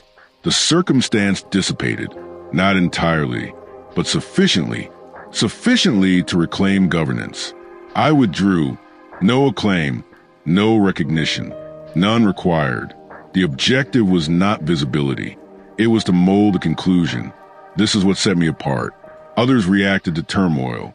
I architected amidst it. I understood that unpredictability is an armament. If you can preserve stability while others forfeit structure, you govern the direction. They become responsive. You remain resolute. That asymmetry is authority, but it demands regimen. The boundary is slender. Excessive assertiveness, you forfeit governance. Excessive restraint, you forfeit effect. Equilibrium must be meticulous. I upheld it, not flawlessly, but reliably, sufficiently to function where others could not. I did not dread forfeiting governance. I dreaded forfeiting meticulousness. Governance can be recovered. Meticulousness, once forfeited in turmoil, induces harm. Thus, I shielded it, above everything, every deed computed, every gesture deliberate, every interruption gauged. Even when it appeared savage, it was bounded. That was a mirage. Turmoil externally, sequence internally. I bore it with me, not as identity, as capacity. I could penetrate disarray and emerge unaltered. I could accelerate events and still govern their result. I could apply impetus without forfeiting structure. That is artistry, not gift, not intuition. Artistry, constructed through rehearsal, honed through strain, validated through execution. I moved again. The world stayed capricious, unsteady, responsive, clamorous. I stayed identical, hushed, exact, architected, and wherever turmoil manifested, I did not evade it. I sculpted it in the grasp of the unregulated. Turmoil annihilates, but in the grasp of the equipped, it constructs. Chapter 14, words like bullets. Every utterance possessed trajectory. Every clause carried impetus. Nothing was spoke without ramification. Language was once informal for me, an implement for discourse, a method to occupy duration, saturate voids, sustain rapport. Syllables flow without constraint, without mass, without computation, without levy. That concluded, I began observing a phenomenon the majority overlook. Verbalizations do not evaporate. They strike, occasionally instantly, occasionally subsequently, but they perpetually imprint upon impression, upon posture, upon result. And once discharged, they cannot be recalled. This transformed my manner of speech. Comprehensively, I ceased employing language to convey. I employed it to enact. Each statement became deliberate, each expression architected, not for amplitude, not for impression, but for direction. Direction dictates result. I understood that the multitude articulates responsively. They reply to sentiment, saturate quiet, shield themselves, dazzle others. They articulate to alleviate strain, not to generate outcome. That is why their syllables bear no mass. They are excessively frequent, excessively dispersed, excessively effortless. I excised all of that. What endured was meticulousness. I spoke a diminished quantity, considerably diminished, but when I did, it held import. No vacillation preceded speech, not from haste, but the verdict had already been rendered internally. By the moment syllables departed, they had already been essayed. Does it propel the circumstance ahead? Does it institute posture? Does it seal or inaugurate an element with objective? If negative, it stayed unvoiced. This rendered my syllables uncommon, and uncommonness generates notice. Individuals attended divergently when I articulated, not from any demand of mine. They could not anticipate its recurrence. Ambiguity hones concentration. I utilize that, not to govern persons, to govern conclusions. Instant existed where speech became pivotal. Strain escalating. Postures indistinct. Direction unsteady. The majority augment dissonance in those instants. I diminished it. A solitary statement, positioned accurately, can achieve what 10 cannot. I awaited, attended, computed, then articulated. The consequence was instantaneous, not clamorous, not theatrical, but conclusive. The syllables were not arbitrary. They were congruent with the framework of the instant. I did not debate. Debate disperses vigor. I terminated. Termination halts momentum. That was a differentiation. Individuals endeavored prevail in dialogues. I concluded them, not through supremacy, through transparency. No territory lingered to proceed. No apertures to contest. Everything requisite had already been voiced, and nothing extraneous remained. I also comprehended abstention. Certain syllables, if spoke, would generate more than they resolve. Veracity, without chronology, becomes upheaval. I did not evade veracity. I chronologized it. That demanded forbearance, withholding what could be uttered, until it could be utilized. This is where the majority falter. They articulate prematurely or excessively, and in that action, they enfeeble their own posture. I did neither. I awaited, then discharged. Neat, unmediated, ultimate. Endeavors were made to incite me, to lure me into needless exchanges, to compel reply through affront, coercion, or persistence. I recognize the stratagem. Language can be wielded against you, if you permit it.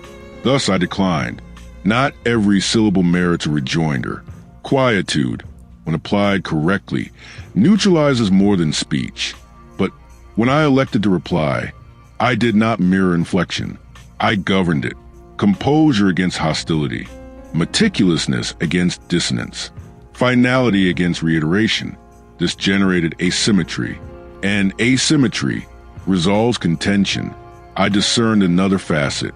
The fewer syllables I employed, the more cautiously others selected theirs. They decelerated, modified, gauged. They grasped. This was not discourse. This was posturing, and posturing bears ramification.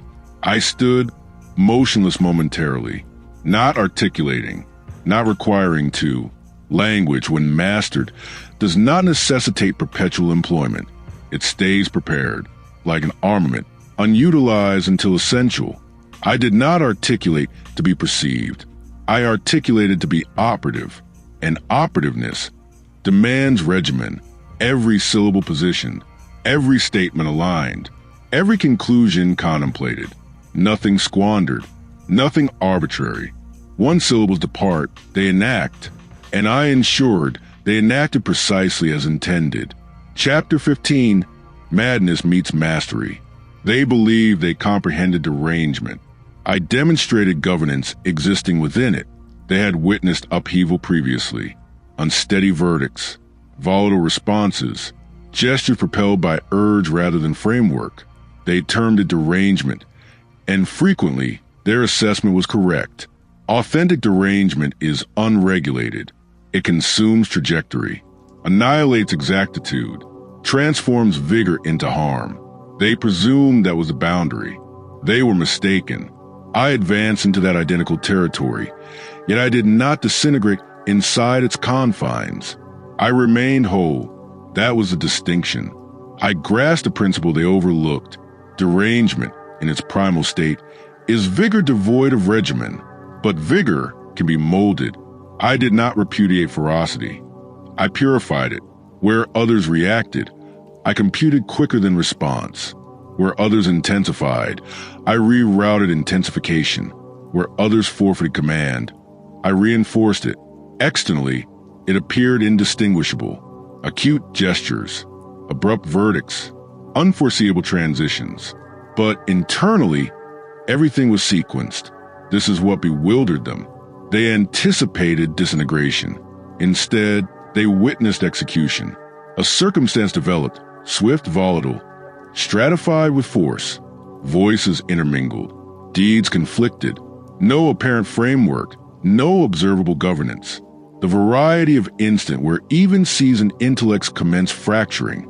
They progressed as was their custom, reacting, each attempting to dominate the moment, each expending vigor. Without direction, amplitude grew, celerity grew, errors ensued. I entered, not with greater volume, not with reduced pace, simply congruent. I did not emulate their tempo. I transcended it, not in velocity, in transparency.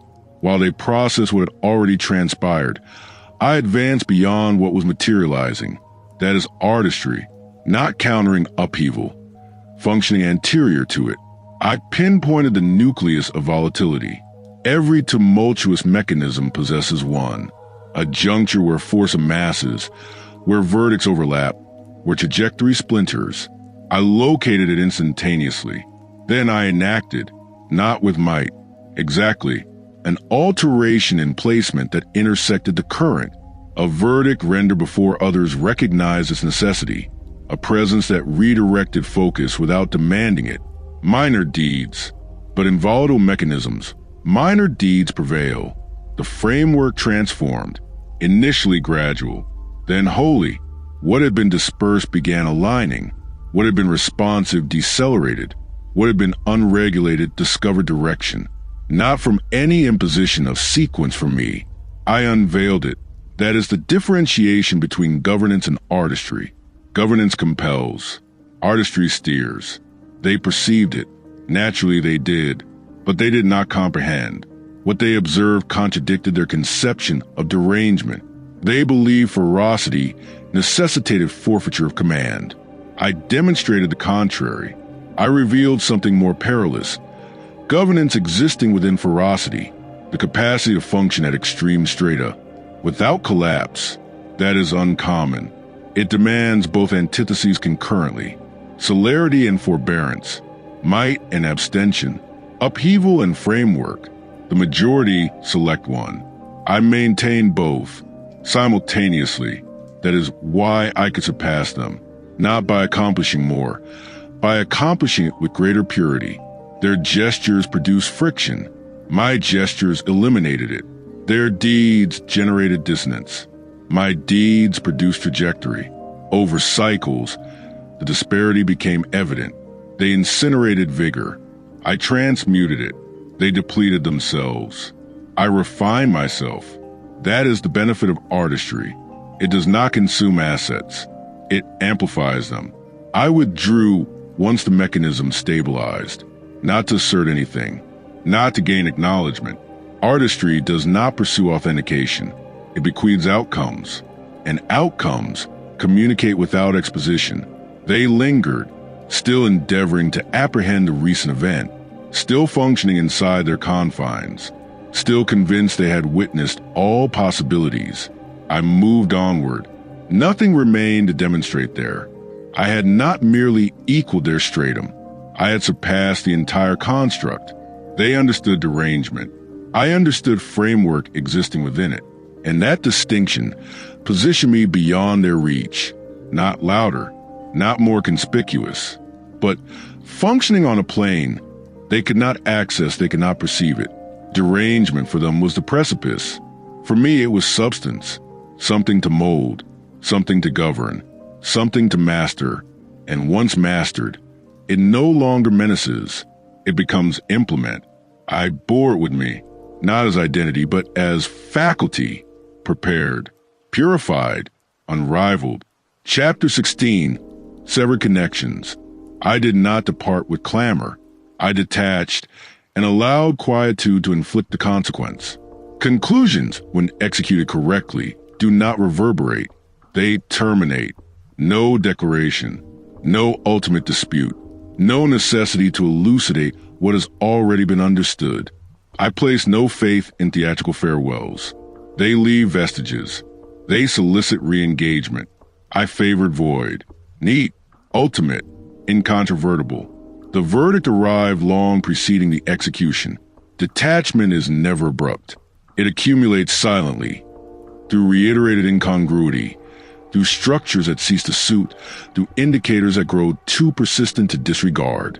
I perceive first, invariably, what was articulated, what was left unarticulated, what was performed, what was evaded. Structures materialized, and once structures are evident, verdicts become elementary. I did not operate from sentiment. Sentiment complicates partition. It introduces procrastination, uncertainty, the craving for resolution. I required none of that. Transparency sufficed. Thus, I began receding, not perceptibly, incrementally, presence diminished, replies deferred, involvement curtailed, not to gauge response, not to incite alteration, but to validate what already prevailed. And what prevailed did not recalibrate. That was a validation. When remoteness unveils zero exertion from the opposing quarter, the bond has already concluded. Action merely formalizes it. I finalized it without commotion. Communications ignored. Summonses unanswered. Apertures secured. No explication. Explication implies duty. And duty had already been excised. A fallacy exists regarding conclusions. Individuals presume they must be comprehended. They need not. They must be enacted. Comprehension belongs to the opposing quarter, if they elect to seek it. I did not bear that onus. Quietude supplanted everything. Not vacant quietude, operative quietude. The variety that replies without vocalizing. The variety that leaves no aperture for continuance. Initially, there were endeavors. Interrogations dispatched without patience. Presumptions formed without clarity. Exertions that arrived too belatedly. I witnessed all of it. I acknowledged none. Chronology holds import. Exertion deferred is exertion devalued. Uniformity defines worth. And what had been irregular held no merit. There existed no ire. That is what rendered it ultimate. Ire sustains linkage. It binds you to what you renounce. I possess none. Solely expanse. Expanse that did not oscillate. Expanse that did not relent. Expanse that did not reevaluate. Once instituted, it continued. Recollections endured. They invariably do. Instants that formerly bore significance. Dialogues that formerly held import. Duration that formerly felt congruent. I did not refute them, but I did not revisit them. Recollection is not justification. It is documentation. And documentation does not dictate direction. I progressed ahead, without a backward glance. Not from fortitude, from verdict. A distinction exists. Fortitude opposes reversion. Verdict eliminates it. I had eliminated it. The void became perpetual. No gradual relinkage. No intermittent reappearance. No fractional admission. Absolute. This is where the majority founder. They withdraw, but not wholly. They preserve filaments. Unsecured passages. Permit slivers of linkage to remain. Those slivers nullify everything.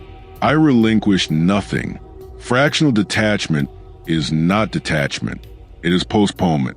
I did not postpone. I concluded. Neatly, quietly, irrevocably. Duration elapsed. The territory where linkage once prevailed became impartial. No gravity. No attraction. No pertinence. That is how I recognize its finality. Not when I withdrew, but when nothing lingered to re-engage with. I stood within that void. Not hollow. Distinct. Excising what no longer harmonizes does not diminish you. It purifies you. Fewer linkages. More resolute direction. Zero interference. I moved onward. Unbound. Unapproachable where essential. And in my wake, nothing pursued. Quietude, when applied correctly, does not merely conclude linkage. It expunges it. Chapter 17. The law of the world. The world does not compensate yearning. It compensates execution. Yearning is ubiquitous, spoke stridently, reiterated frequently, guarded as though it bears mass independently. Individuals cling to it as validation direction, as if coveting an element is sufficient to advance toward it. I recognize the truth. Yearning is a genesis, not the metric. I had observed too many halt there. Schemes debated interminably. Concepts polished without execution. Purposes presented as advancement. The mirage of progression without any actual progression. It appeared persuasive. It felt fruitful. It altered zero. The world does not react to what you purpose. It reacts to what you enact. This was the principle. Unrecorded, uncompromising, unvarying. I harmonized with it early, not by contemplating more, by enacting sooner.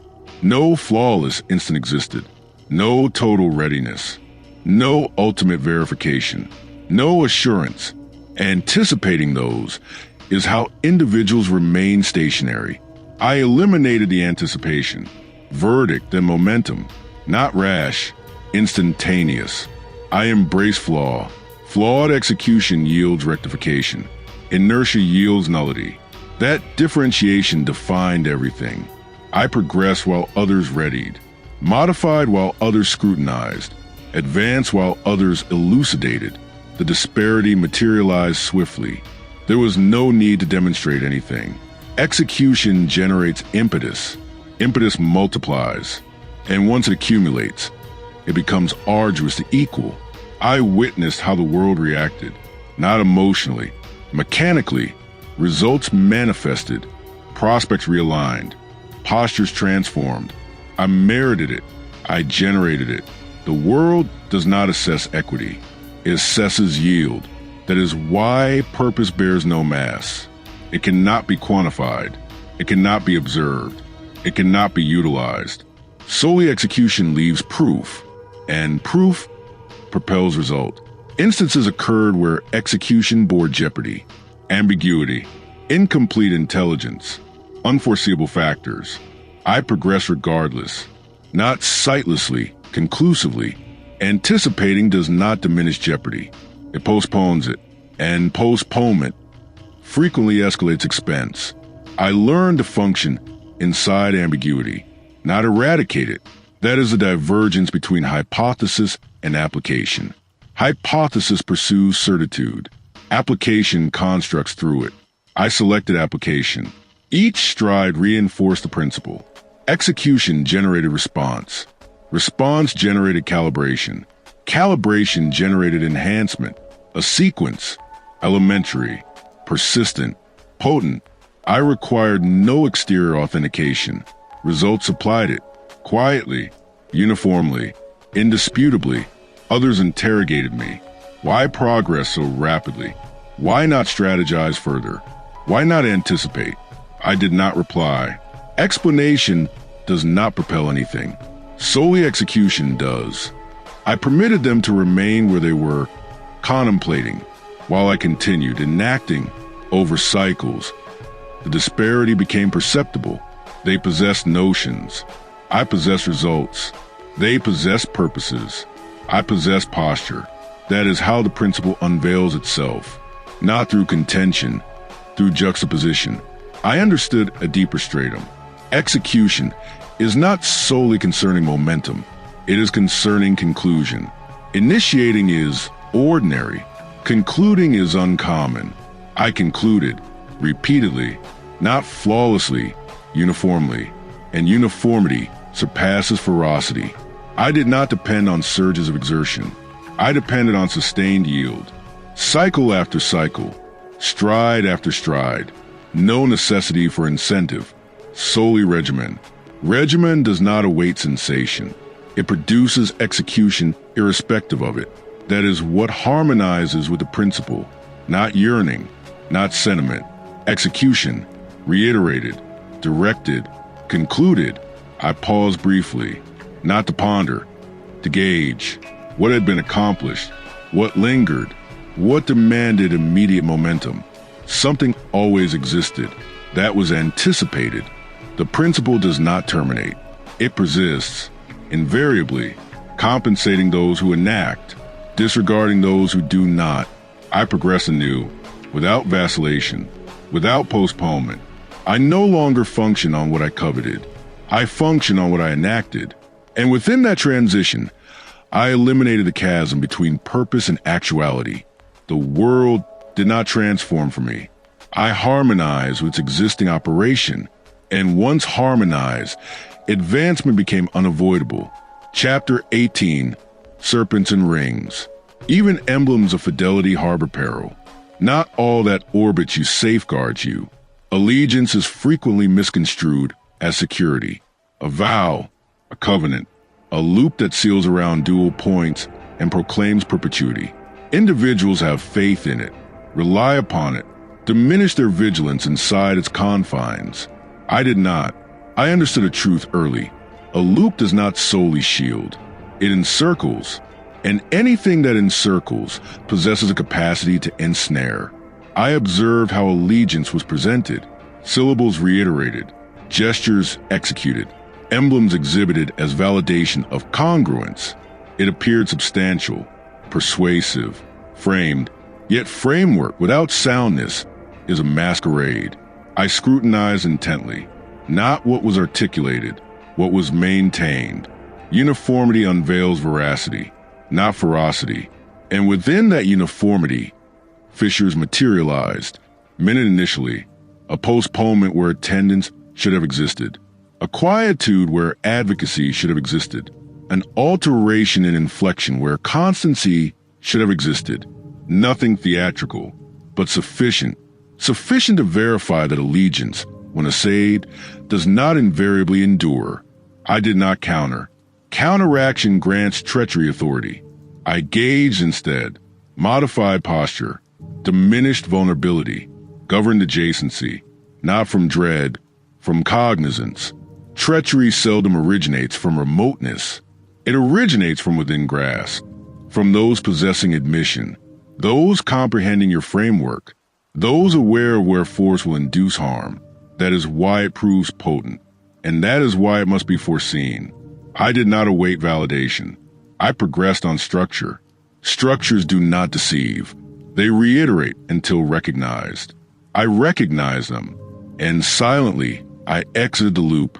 No confrontation, no indictment, no explication, solely withdrawal. Once confidence splinters, it does not mend, it reassembles. And I had no interest in reconstructing what had already unveiled its fragility. I left the band undamaged, permitted it to persist as it existed. Revelation, not annihilation, is the authentic result. Those dependent on emblems remain inside them. Those comprehending framework, step exterior. I selected exterior, and in that selection, I eliminated the menace before it coalesced. Chapter 19, Breaking Reflections. I systematically dismantled every iteration of my being that displayed the slightest falter. The reflective surface before me had always functioned as an unflinching auditor. Its honesty was never in the literal arrangement of features it presented, but in the deeper, more damning truths it cast back at my consciousness. It did not show a face. It revealed a history. It echoed back to me the specters of my own uncertainty, the ghosts of procrastination, the subtle art of self-doubt masquerading as sensible caution. These were not mere memories. They were preserved, faintly shimmering outlines of every former self that had ever stalled when decisive movement was the only rational course. I perceived each spectral form with perfect clarity. I did not classify them as moral failings or character flaws. I identified them for what they truly were: structural boundaries. These were the internal frameworks, the psychological scaffolding I had constructed in an earlier era. They had served a vital function once, providing necessary checks in a more volatile time, but their utility had expired. Their presence now constituted a limitation. I did not approach this confrontation in a physical space. The arena was entirely mental, a curated chamber of consciousness. Within it, I summoned every archived moment of indecision I had ever carried, the weight of deferred choices, the hollow aftertaste of safety selected over necessary direction. I allowed each instance to materialize fully, to press its claim upon my attention. I did not shy away from their collective gaze. There was no evasion, no comforting narrative to soften their edges. I turned and confronted the entire assembly directly. My verdict was absolute and without sentiment. Whatever within me hesitated, whatever element introduced a pause between cognition and action, had to be eliminated. This was not a process of refinement or gentle correction. There would be no negotiation, no attempt to rehabilitate these hesitant aspects. They were to be excised. The reasoning was surgical in its logic. Hesitation is the genesis of operational lag. That lag, however microscopic, engineers a fissure, a growing chasm, between pure intention and tangible execution. In the economy of action I now governed, such a fissure represented an unacceptable deficit. I could not and would not sustain the cost. Thus, I initiated the dismantling. It was a deliberate, internal fragmentation. Each archaic version of myself, the one who sought endless validation, the one who waited for perfect conditions, the one who confused contemplation for progress, was identified, isolated, and broken down into constituent inertia. In its place, I forged and installed a new component. Something honed to a sharper edge, calibrated for swifter response, engineered for unwavering decisiveness. The internal civil war ceased. The protracted committees of self-evaluation were permanently adjourned. What remained was a streamlined circuit, perception to execution. The reflection in the mental glass did not merely adjust. It underwent a total phase transition. The change was not gradual, not a slow polishing of the old image. It was a complete and instantaneous replacement. What now gazed back was a unified entity. It was perfectly congruent. Every internal impulse aligned with single directional will. It was, above all, unhesitating. The very concept of pause had been deleted from its operational lexicon. And once that deletion is complete, once the capacity for hesitation is scrubbed from the system, a fundamental shift occurs. All movement becomes absolute. Action sheds its conditional nature. It simply is direct, inevitable, and irrevocable. Chapter 20, Creating Space. Where an absence of territory existed, I never lingered in expectation. I carved presence into tangible reality. Territory is seldom vacant. It merely presents this illusion to those who fail to comprehend underlying architecture. My perception diverged fundamentally. Every setting was already saturated with established orders, with occupying individuals, with long-entrenched behavioral sequences that solidified prior to my arrival. Stations were occupied. Functions were predetermined. Trajectory was governed by unseen demarcations a majority never think to interrogate. This is the precise reason most individuals linger in anticipation.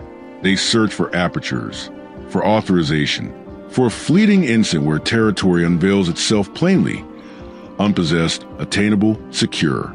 That instant almost never materializes, and on the rare occasion it does. The opportunity has already expired. I operated from a core understanding. Territory is never bestowed. It is compelled into being. I approach sealed systems without trepidation. I analyze them. My objective was never assimilation. It was to identify fulcrums of influence.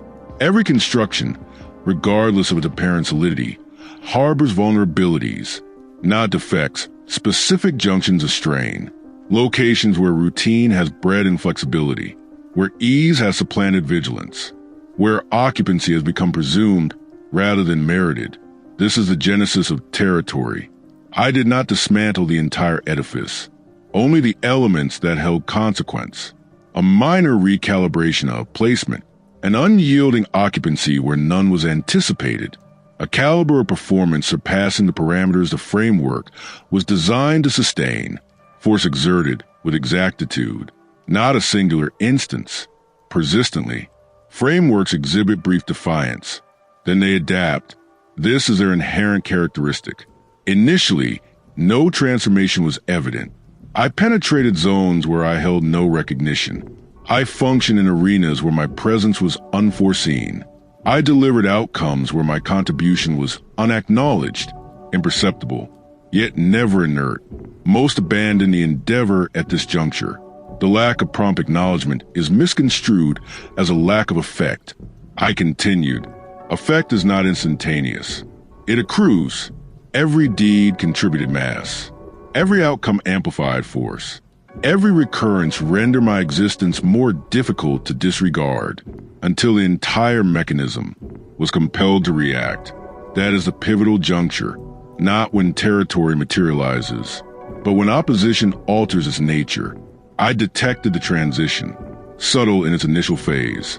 Focus was rerouted. Benchmarks were recalibrated. Motion in my vicinity became responsive. This indicated a singular truth. I was no longer external to the construct. I was influencing its operation. Here is when majority commit an error. They cease their exertion. Content with mere admission. I did not. Admission is not possession. It is provisional entry. And provisional entry lacks permanence. I escalated the force, not indiscriminately, meticulously. Output was purified. Performance was honed. Occupancy was solidified. Zero variance. Uniformity is what ultimately fractures opposition, not ferocity. As duration elapsed, territory coalesced, not with sharply defined borders, but substantively real. A station that had no prior existence, now continued since I filled it. This is genuine creation, not imaginative invention, the active displacement of constraint. The system reconfigured itself around me. What formerly excluded me now factored me into its calculus, not from endorsement, from sheer requirement. That is the essential distinction. Endorsement can be revoked. Requirement cannot. I never petitioned for inclusion. I render the concept of inclusion obsolete. When your very existence modifies the architecture, you cease to be a component within it. You become integral to its operation. I stood within that forged territory, not as something seized, as something perpetuated, manufactured territory, demands unceasing reinforcement. Without it, it implodes, reverting to its prior state. I comprehended this principle absolutely. Therefore, I never desisted. No intermission, no commemoration, solely progression. The instant you discontinue applying force, the mechanism self-corrects, and self-correction excises whatever is not sustained. I remained operative, exact, unwavering. The territory enlarged, incrementally, not via brute coercion, through sheer inevitability. Others took note. Inevitably they did, but by the epoch they perceived it.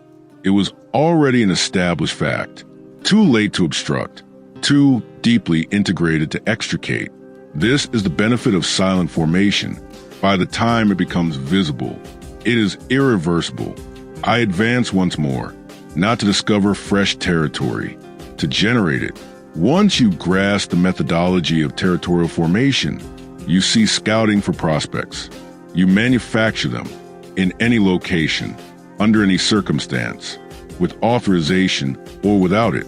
And that constitutes the ultimate transformation from a participant within a game to a fundamental force, a force that does not await territory, but delineates its very boundaries.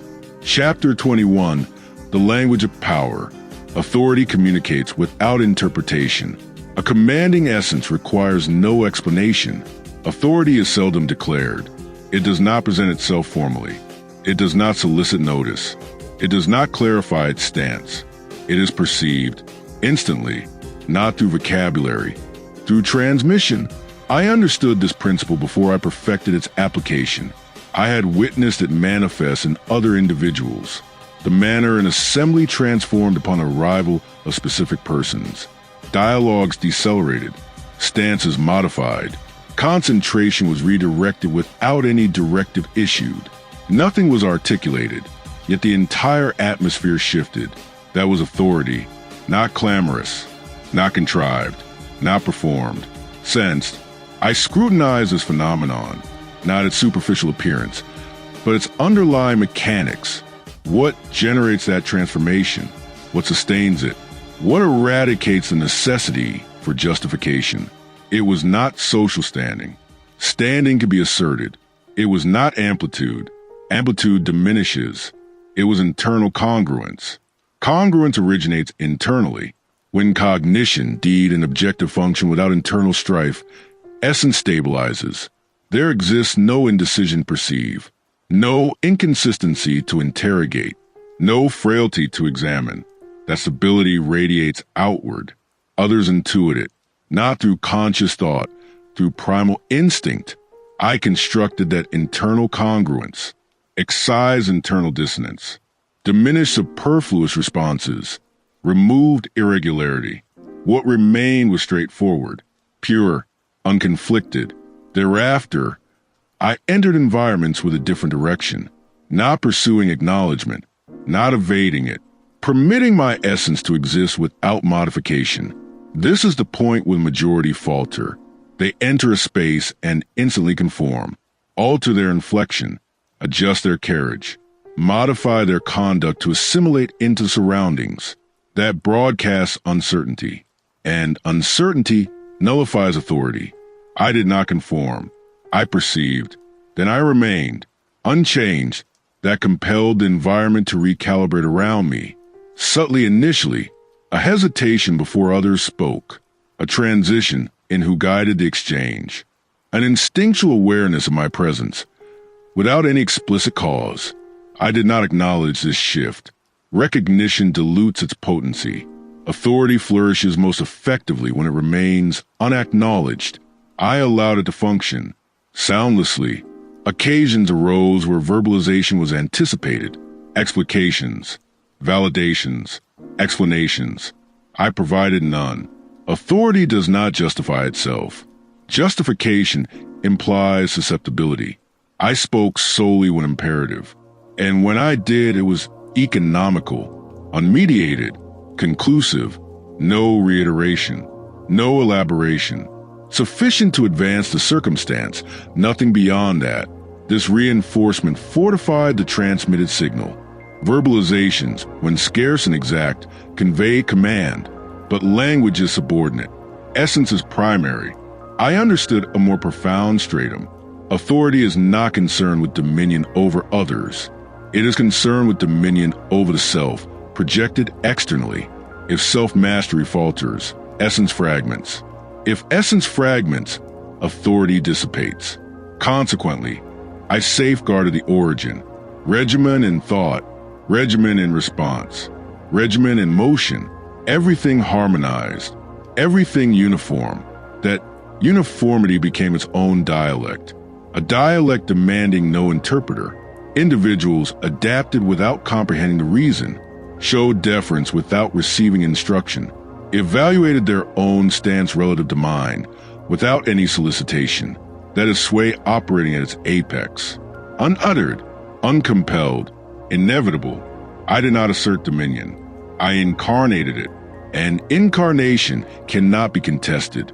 It can only be perceived or opposed. Those who opposed unveil their own nature. Those who perceived conformed.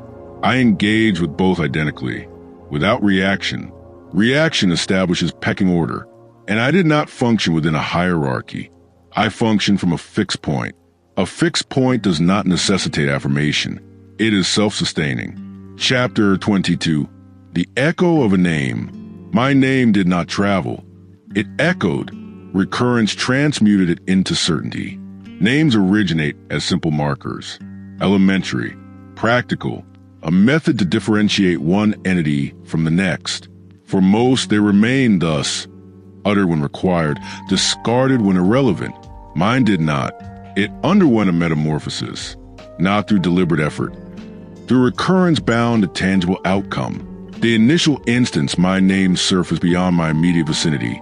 It held minimal significance, a passing illusion, a casual citation, severed from my being, diminished to mere phonetics, yet it did not cease there.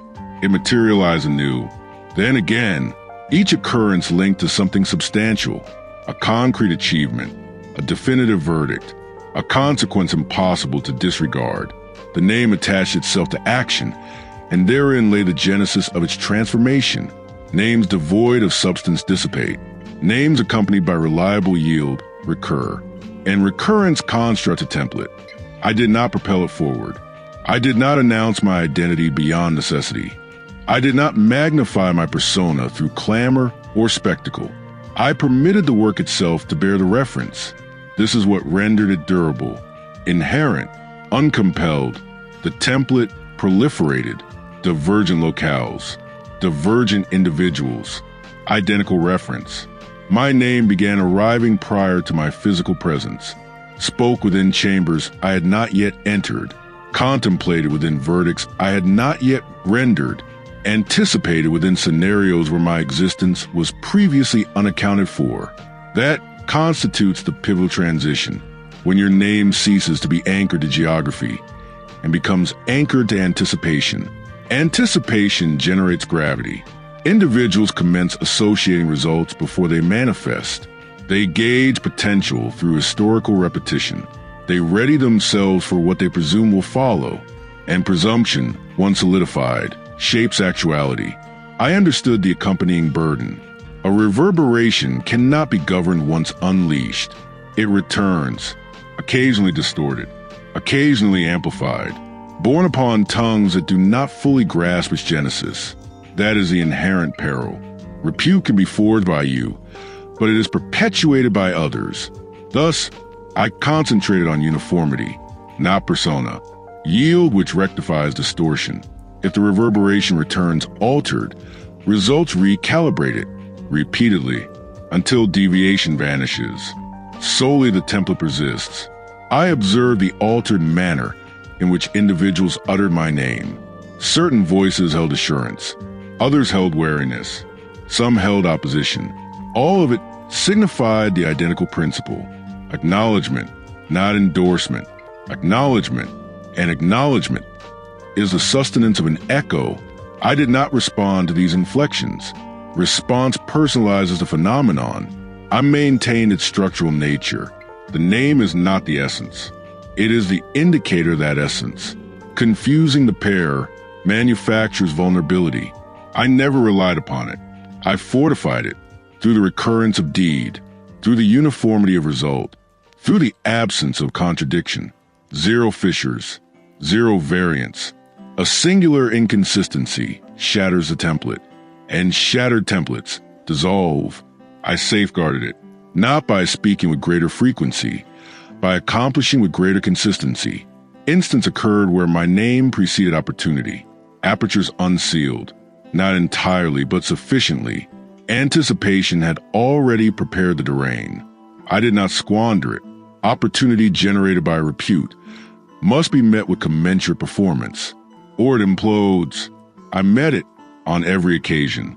This is how reverberation evolves into inevitability, not through proliferation, through corroboration. The more it recurs, the less it is interrogated. The less it is interrogated, the more it is assimilated. Ultimately, it is presumed, and presumption eliminates opposition. I attained that stratum, where my name required no presentation. It conveyed its own context, its own gravity, its own trajectory. I navigated spaces where I was recognized without corporeal attendance. That is influence, not physical, conceptual. I had become a referent, not merely an individual, a benchmark, and benchmarks require no exposition. They exist to be measured against. I halted momentarily, not for contemplation, for recognition. The reverberation was no longer forming. It was cemented, steady, perpetual. I advanced once more, not to expand the name, to sustain what it signified.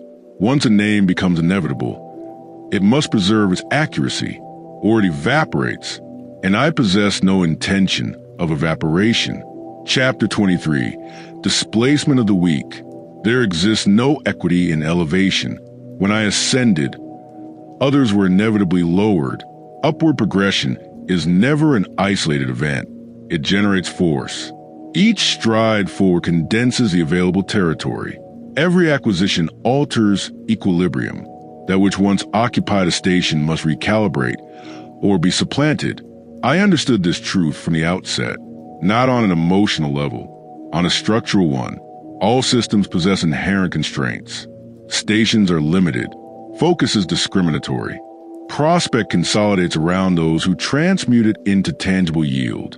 This means one thing: not all entities advance collectively.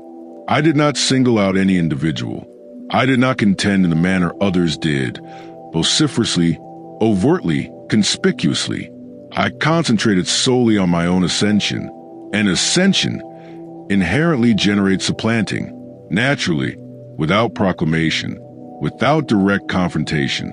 Initially, the transition is imperceptible, a marginal divergence in yield, a minor augmentation in uniformity, a caliber of performance that transcends anticipated norms.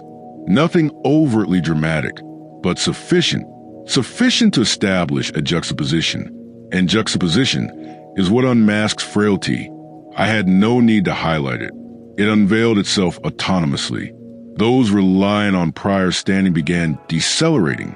Those dependent on familiarity over genuine output began losing alignment, not from sudden failure, from a failure to evolve. And evolution is mandatory for maintaining one station. I continued, unwavering, uniform, unceasing. That very uniformity amplified the divide, not rapidly, but inexorably. Sustained momentum invariably outstrips intermittent exertion. They perceived it. Inevitably they did. Initially, opposition manifested. Subtle endeavors to retain command, minor exertions to re-establish standing, indicators aimed at preserving what was already in flux. I did not engage with these efforts. Opposition devoid of enhancement postpones, but does not halt displacement.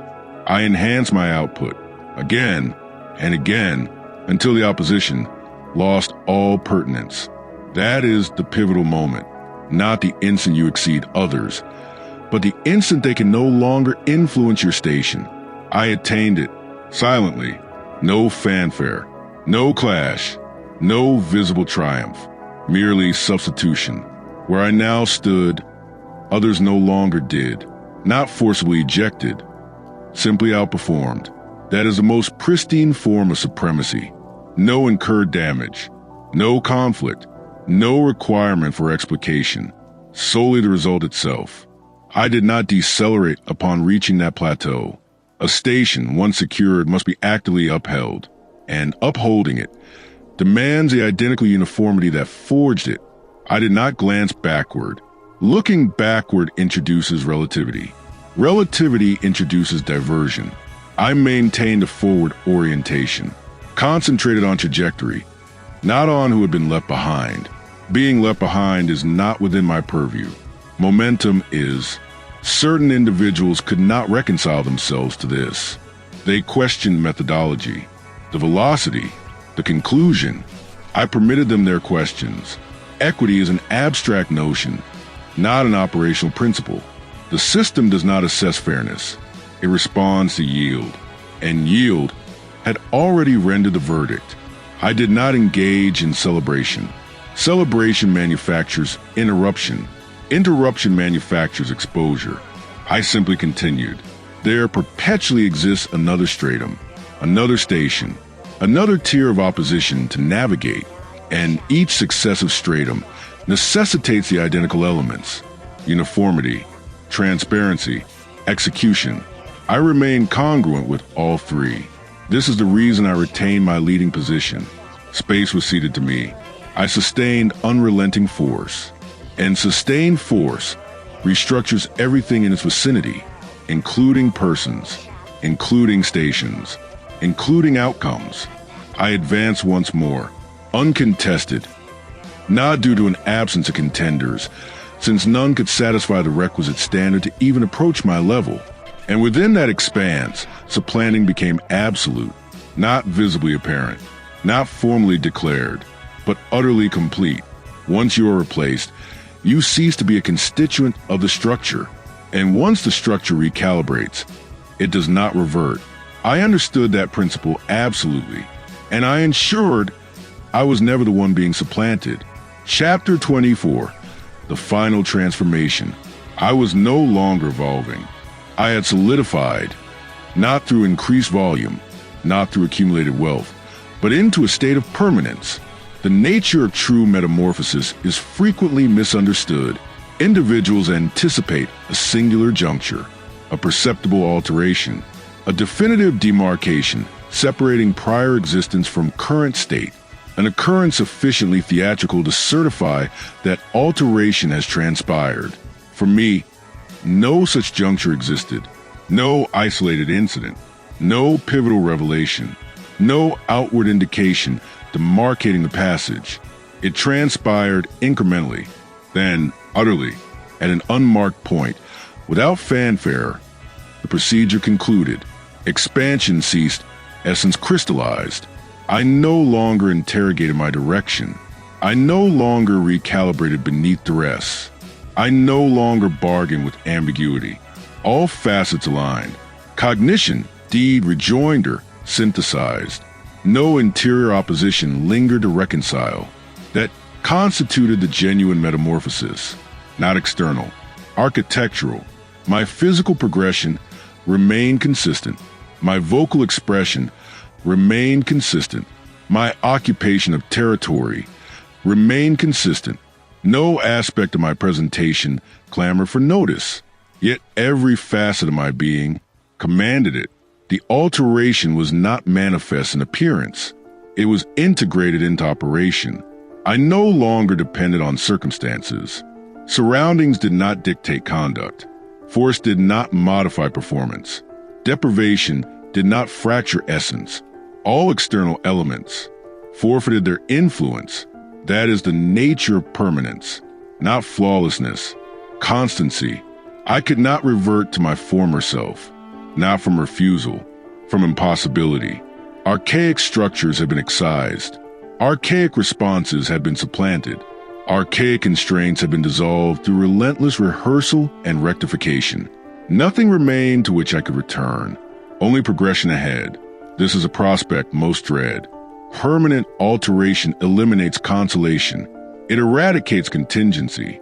It mandates total dedication to the construct one has forged. I embrace that. Reversion is deterioration, and deterioration annihilates architecture. I had invested excessive duration forging myself to permit disintegration. Thus, I fortified the construct, not through exertion, through uniformity. Every deed harmonized with what I had solidified into. Zero contradiction, no divergence. That is what rendered it everlasting. Observers perceived it, not instantly, but across a lapsed duration. They anticipated variance and discovered none. Anticipated frailty and discovered none. Anticipated reaction and discovered governance. Initially, they questioned its authenticity. Then they conceded to its reality. Uniformity, across sufficient duration, transmutes into essence, and essence, once validated, becomes incontestable. I offered no exposition. Nothing required exposition. Exposition pertains to transition. I existed beyond that domain. I did not perceive finality. Finality implies a terminus. None existed. Solely perpetuation. Absent instability. Absent reconstruction. Absent skepticism. That is the crucial distinction. I remained in motion. I remained constructing. I remained advancing. But I was not becoming a novel entity. I was amplifying what already existed. I was honing what had already been formed. That is evolution surpassing mere transformation. Not alteration, but augmentation. I paused momentarily, not for introspection, for verification. All components held firm. No interior discord. No exterior reliance. No architectural vulnerability. Sound. I progressed anew. Identical direction. Identical governance. Yet now, nothing possessed capacity to reverse my state. Not shortcoming. Not force. Not chronology. What I had forged was not provisional. It was not conditional. It was not contingent. Its substructure was absolute, and substructures, once correctly established, do not waver. They undergird all subsequent development. I had become that substructure, not for others, for my own existence, immovable, immutable, irreversible, and from that juncture onward, no further version of myself required construction. Only successive strata remained to be attained. Epilogue after the becoming. There exists no terminus, no ultimate tableau, no suspended instant where all paused and proclaimed fulfillment. What I forged does not cease. It persists, silently, without proclamation. The world continues unaltered, still clamorous, still restless, still propelled by dissonance, response, and facade. Nothing altered itself to suit my presence. Nothing required to. I had already evolved beyond its reach. That was the distinction. Previously, I progressed in answer to the world. Now, the world progresses around my position, not from any dominion I exert. I no longer rely upon it. Reliance manufactures susceptibility, and susceptibility manufactures reactive behavior. I had excised both. What endures is trajectory, distinct, constant, unbroken. I did not glance backward. The prior epoch holds zero value. It no longer holds sway. All that lay behind had fulfilled its function. Duress, contention, privation, detachment. Every element had contributed to the architecture I now embody. And once an architecture is finished, you do not reconstruct it. You function from its foundation. That is where I stand, not at a summit, not at a conclusion, but at a juncture where momentum no longer requires justification. Each stride congruent, each verdict unequivocal, each result merited. No necessity persists to demonstrate anything. Demonstration pertains to those still under examination. I am not by observers, not by my own conscience. That was the ultimate emancipation. Uncertainty excised, not repressed, settled. I grasp a truth now that could not be understood earlier. The undertaking was never concerning surpassing others. It was concerning becoming impervious within my own being. All else followed, station, acknowledgement, sway. All of it was ancillary, a consequence, not the aim. I advance once more, as I perpetually have. But now, absent obstruction, no interior opposition, no exterior reliance, no superfluous burden, simply momentum, pure, intentional, assured. Individuals will observe me, construe my nature, gauge their own stature against mine. Some will misinterpret, some will attempt imitation. The majority will never fathom the profundity of what was constructed. What they perceive is merely the consequence, not the undertaking. And the undertaking is where everything was truly acquired. I do not elucidate it. I do not reduce its complexity. I do not offer it for consumption. Not all knowledge is intended for instruction. Certain truths must be lived through. I persist, not seeking, not demonstrating, not responding, existing with deliberate purpose. And that is where this account departs from my presence. Not concluded, not halted, but progressing past the necessity to be pursued. Once you solidify into permanence, you no longer traverse a course. You delineate its parameters, and whatever may follow does not alter your essence. It only reveals how far you had already gone. Epilogue after the becoming. There is no ending, only the absence of what once interrupted. Nothing announced itself when it was done. No signal, no recognition, no shift in the external world to confirm that something final had taken place. The same noise persisted, the same movement, the same patterns repeated around me, untouched, but I was no longer within them. Before, I measured myself against what surrounded me. I adjusted, reacted, calculated my position relative to others, to outcomes, to expectations that were never truly mine. That axis dissolved, not through rejection, through irrelevance. I no longer required alignment with anything outside of what I had built. That was the difference. The world did not change its nature. It still rushed, still demanded, still distracted those willing to be pulled into its rhythm. But I had stepped beyond reaction, not above it, outside of its influence. There is a silence that comes after full construction, not emptiness, not stillness, completion, not the completion of effort, but of uncertainty. Doubt no longer entered the system, not because it was resisted, but because there was nowhere for it to attach. Every internal structure had been tested, reinforced, and sealed. What remained did not negotiate. It did not fluctuate. It did not fracture under pressure. It operated. That is a final state most misunderstand. They believe transformation ends in arrival, in reward, in recognition, in some external confirmation that the process was worth enduring. It does not.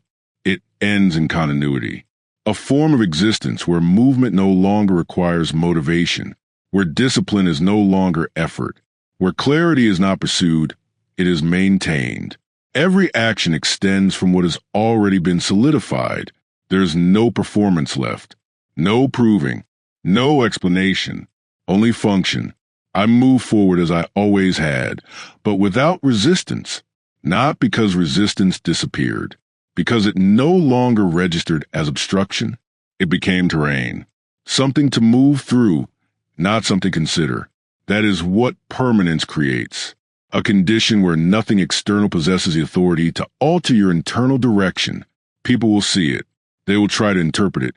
reduce it, name it in ways that make it understandable within their own limits. Some will admire it. Others will resist it. Many will misunderstand it entirely.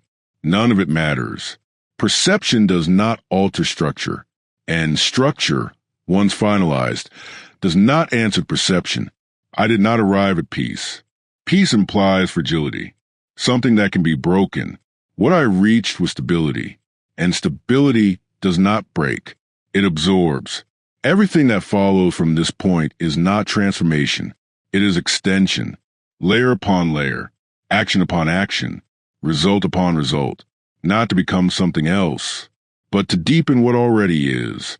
There is no return to what existed before, not because I refuse it, because it no longer exists within me. That version was dismantled, replaced, and erased with intention. No fragments remain to reconstruct it. No pathways lead back to it. Only forward remains. And forward no longer needs to be chosen. It happens, silently, consistently. I do not chase outcomes. I produce them. I do not search for direction. I define it, and whatever comes next will not shape me. It will reveal me. That is where this ends, and where everything continues. The end.